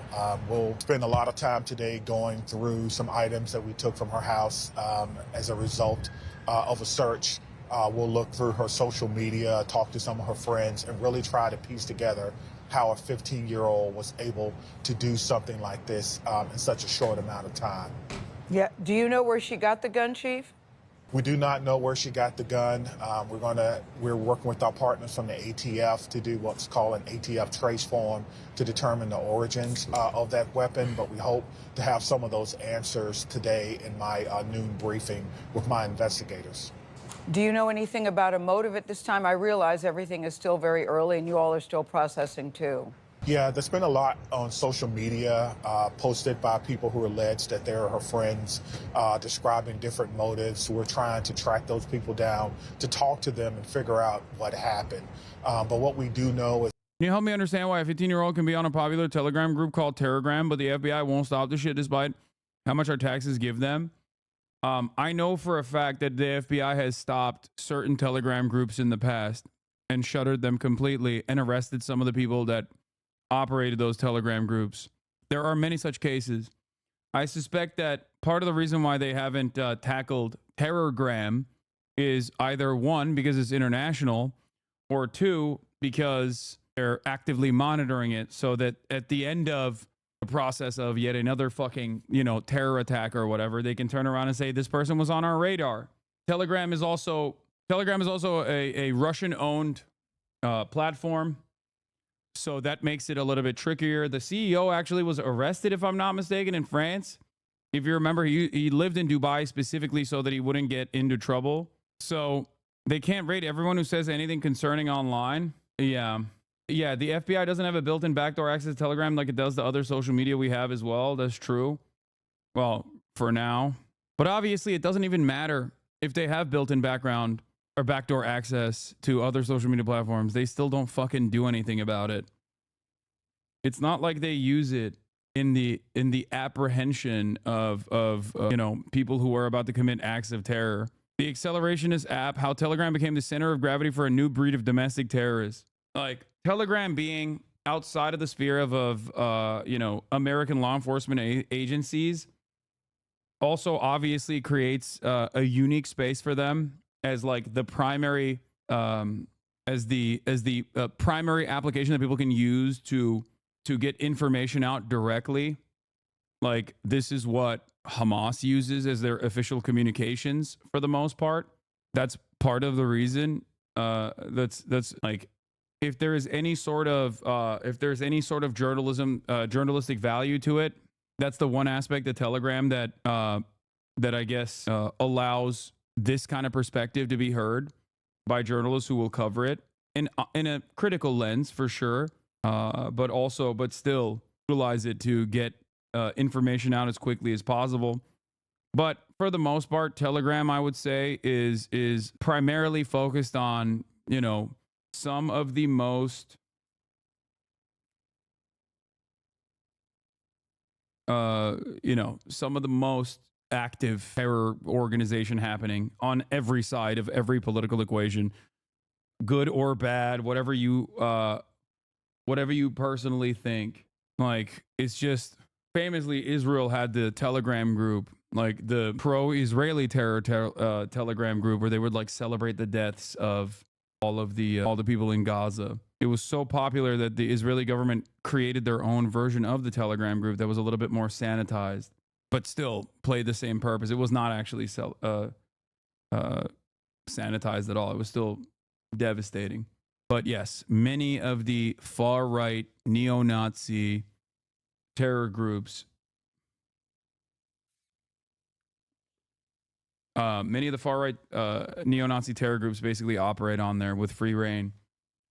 They simply do not comply with the request for access when presented by a foreign government. After the CEO arrest, they began to comply willingly. Yeah. Also, to be noted, Telegram is very well known to be able to shut down so many channels. They see this shit and allow it to fester. Yeah. What? Far left to let? Telegram is also a bunch of groups full of cops just catfishing each other by accident for drug sales, etc. Yeah, that too. How long before they really come after Discord? Discord is nowhere near as much of a Fed bait as Telegram.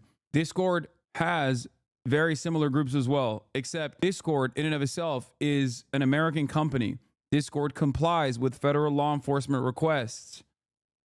Telegram does not. That's the major. WhatsApp is cooked. WhatsApp is owned by Facebook. What are we talking about? Of course, every single social media platform you use to communicate with others, if you're writing shit on there that's illegal, you know, good luck. Have fun. You might as well be writing it directly to a federal law enforcement officer, okay? Anyway, methods of communication aren't the issue here. There are points of radicalization that occur in every space online, okay? YouTube plays a very formative role in radicalizing people and pushing them towards the far right.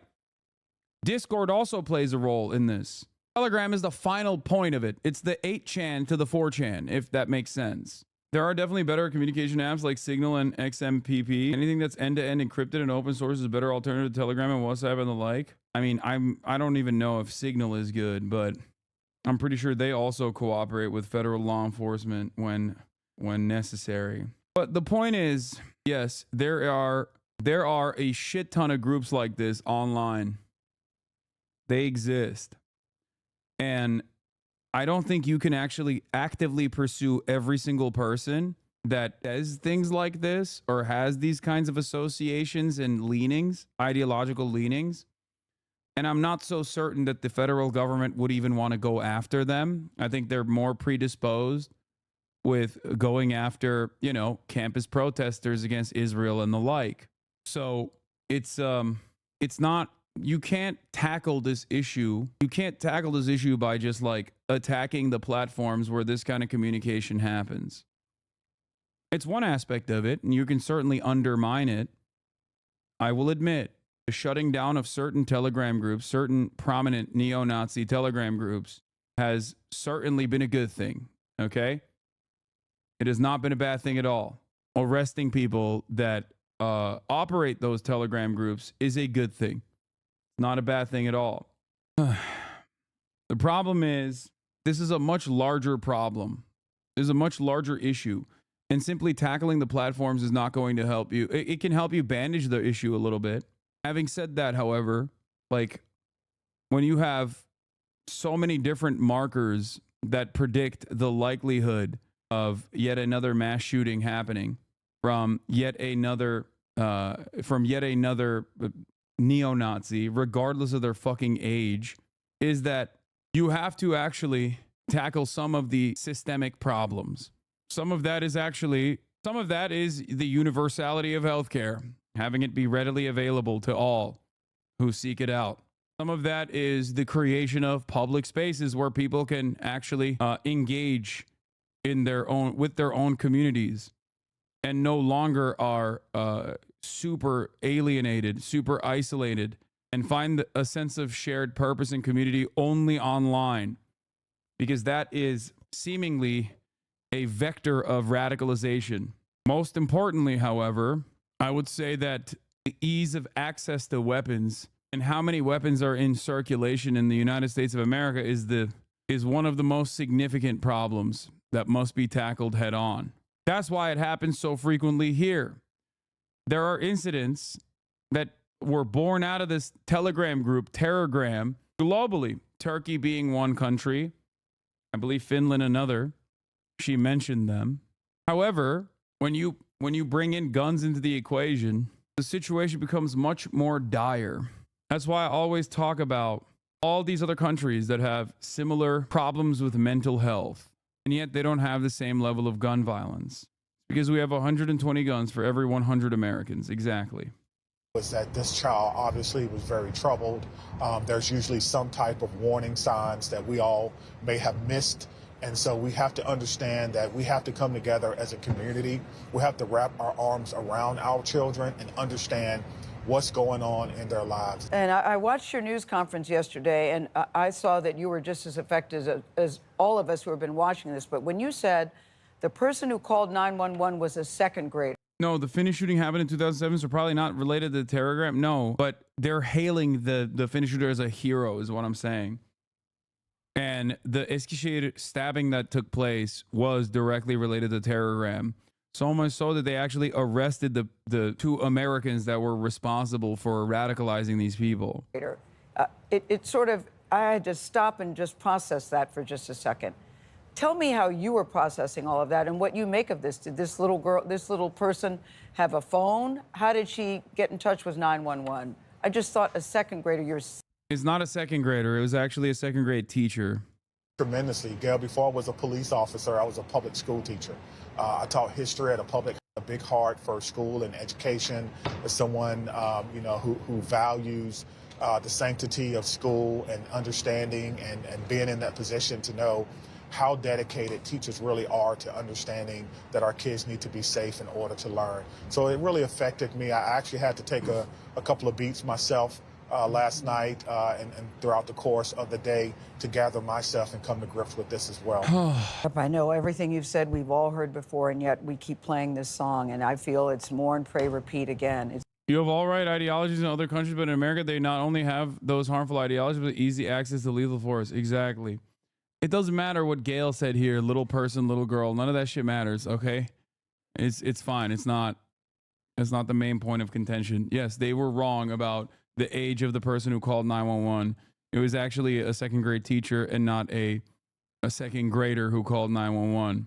Anyway, but like I said, the reason why I wanted to dive into the background of the shooter a little bit was specifically because a lot of people were saying that she's trans or she's a leftist, she's a feminist. Okay. No, she was a groyper neo-Nazi and frequented those spaces online. And clearly, on top of that, had a whole bunch of stuff going on in her own personal life.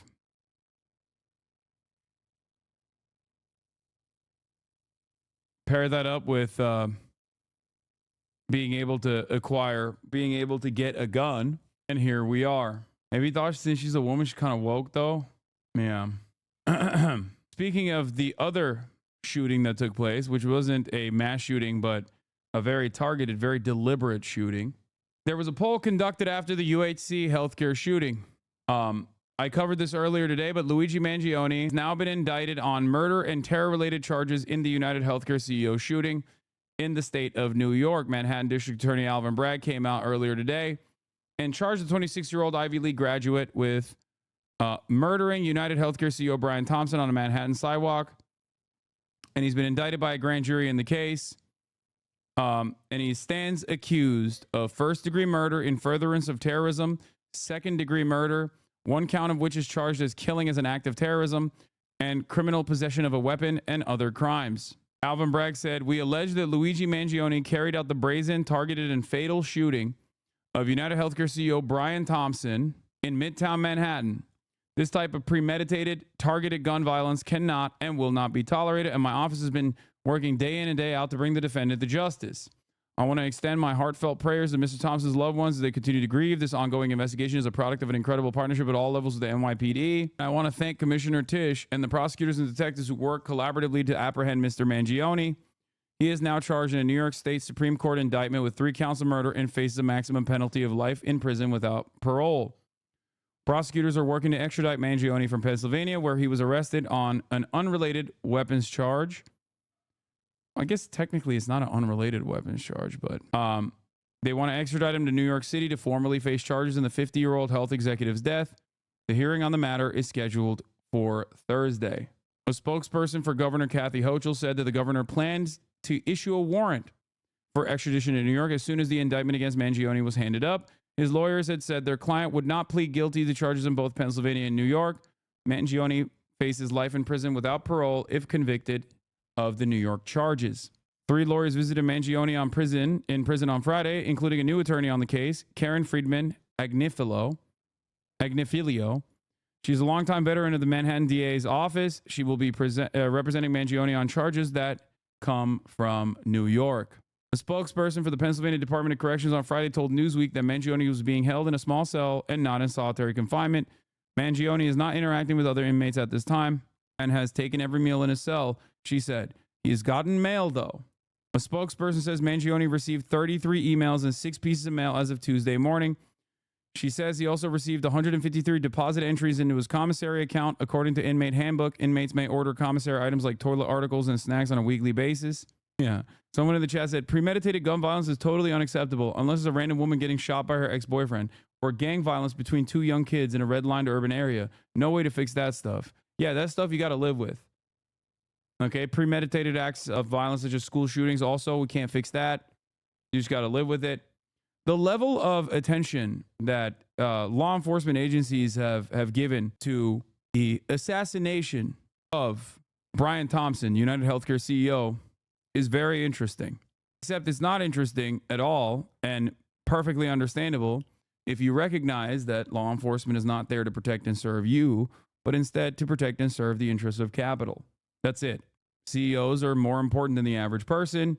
And if you shoot a CEO in broad daylight for all of his contributions to the death and destruction of many families all across America, and then Americans start recognizing that is a serial killer that was taken out, then yeah, that's a really terrifying prospect for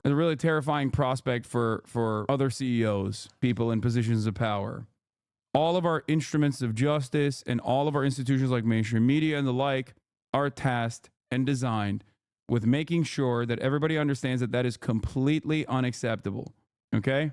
Do your normie friends understand what mainstream media is doing, or have they moved on already? I don't think they give a shit that much. They understand where the anger and resentment comes from towards Brian Thompson, and that's pretty much it. That's it. Meanwhile, a poll was conducted, and it found that 41% of adults under 30 consider the killing of United Healthcare CEO Brian Thompson acceptable. More than 40% in that demographic who consider it unacceptable. Anger over health insurance companies has been in the spotlight after Thompson was fatally shot December 4th in New York City. Luigi Mangione, a 26-year-old, was arrested last week in Pennsylvania and faces charges of Thompson's killing. Survey came from Emerson College polling, found that 68% of all respondents found the actions of the person who shot and killed Thompson to be unacceptable. But a startling 24% of those aged 18 to 29 found it somewhat acceptable, and 17% of that group found it completely acceptable. That is crazy. Okay? Now, Issue polling of this sort are, you know, not always going to be accurate.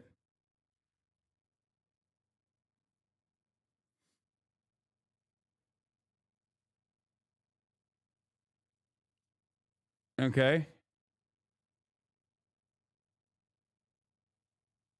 But it's still fucking insane that they were able to call up, investigate enough people within the age range of 18 to 29 that was like, yeah, I think that shit was awesome. That's crazy. Spencer Kimball, the executive director of Emerson College Polling, said 22% of Democrats said they found a killing acceptable compared to 16% of independents and 12% of Republicans. Said the overall findings underscored shifting societal attitudes among the youngest electorate and within party lines. I think part of this, as I've talked about, is how desensitized Americans, especially young Americans, are to violence. I will say that. But also, yeah, this is the Emerson College poll. For the 18 to 29 demographic, 17% find this to be completely unacceptable. 17%, or no, 33% find it. Sorry. 33% find it completely unacceptable. And of course, the older you get, the more that's going to be, I mean, 70 plus people, especially once you get to Medicare for all, I don't really care about your opinion. You know what I mean? Like, this is not your battle. You lived in a dramatically different country your whole life. And also now you have Medicare for all. So it still ends up fucking you over, but just, or not Medicare for all, sorry, you have Medicare in general. I think if you want the societal attitude to reflect this, you're going to have to give these guys what these guys have, which is, you know, an opportunity to be able to dream of a better tomorrow. A notion that they can retire at a reasonable age. You know, healthcare. Age bracket seems to be not the best. You missed weekend update. Yeah, I didn't watch the SNL this week, but I think they made one joke and they said he was a hypocrite for going to McDonald's and Starbucks. It's UHC's fault that I lost my good med back in March and haven't been the same since. I can barely walk most days compared to no problems before then. There will be more Luigi's because everyone has a reason. Yeah, like 100%. There are far too many people who've been fucked over by healthcare unnecessarily. So much so that you literally have people who are, you know, coming from wealthier backgrounds that are also engaging in this act of violence. I don't think that the solution to it is just like attacking random fucking healthcare CEOs. You know what I mean? I don't think that is going to solve this issue. But if no one actually is tasked with solving this problem, this systemic problem, then yeah, there's going to be more. And it seems like the powers that control our lives, all these institutions, are predisposed with not trying to tackle the systemic harms, but instead engaging in new methods of apprehension for those who speak out of turn, you know, because it's far too difficult to solve the healthcare crisis in this country. It's much easier to keep pressuring people. It's much easier to just say, it's much easier to make an example of some Barbaras and Debras, you know, prosecute people for being upset at their health care. That's it. Let's remember that one of the most popular American TV shows is about a high school biology teacher who gets cancer and starts making meth to pay his medical bills. Yeah. Like, Breaking Bad doesn't exist in other countries. You understand? There is no underlying premise like that. There's no UK Breaking Bad. He was a chemistry teacher, not a biology teacher. You're right. Sorry. I read that in the chat. They said it wrong. It's fine. Damn, this guy's good.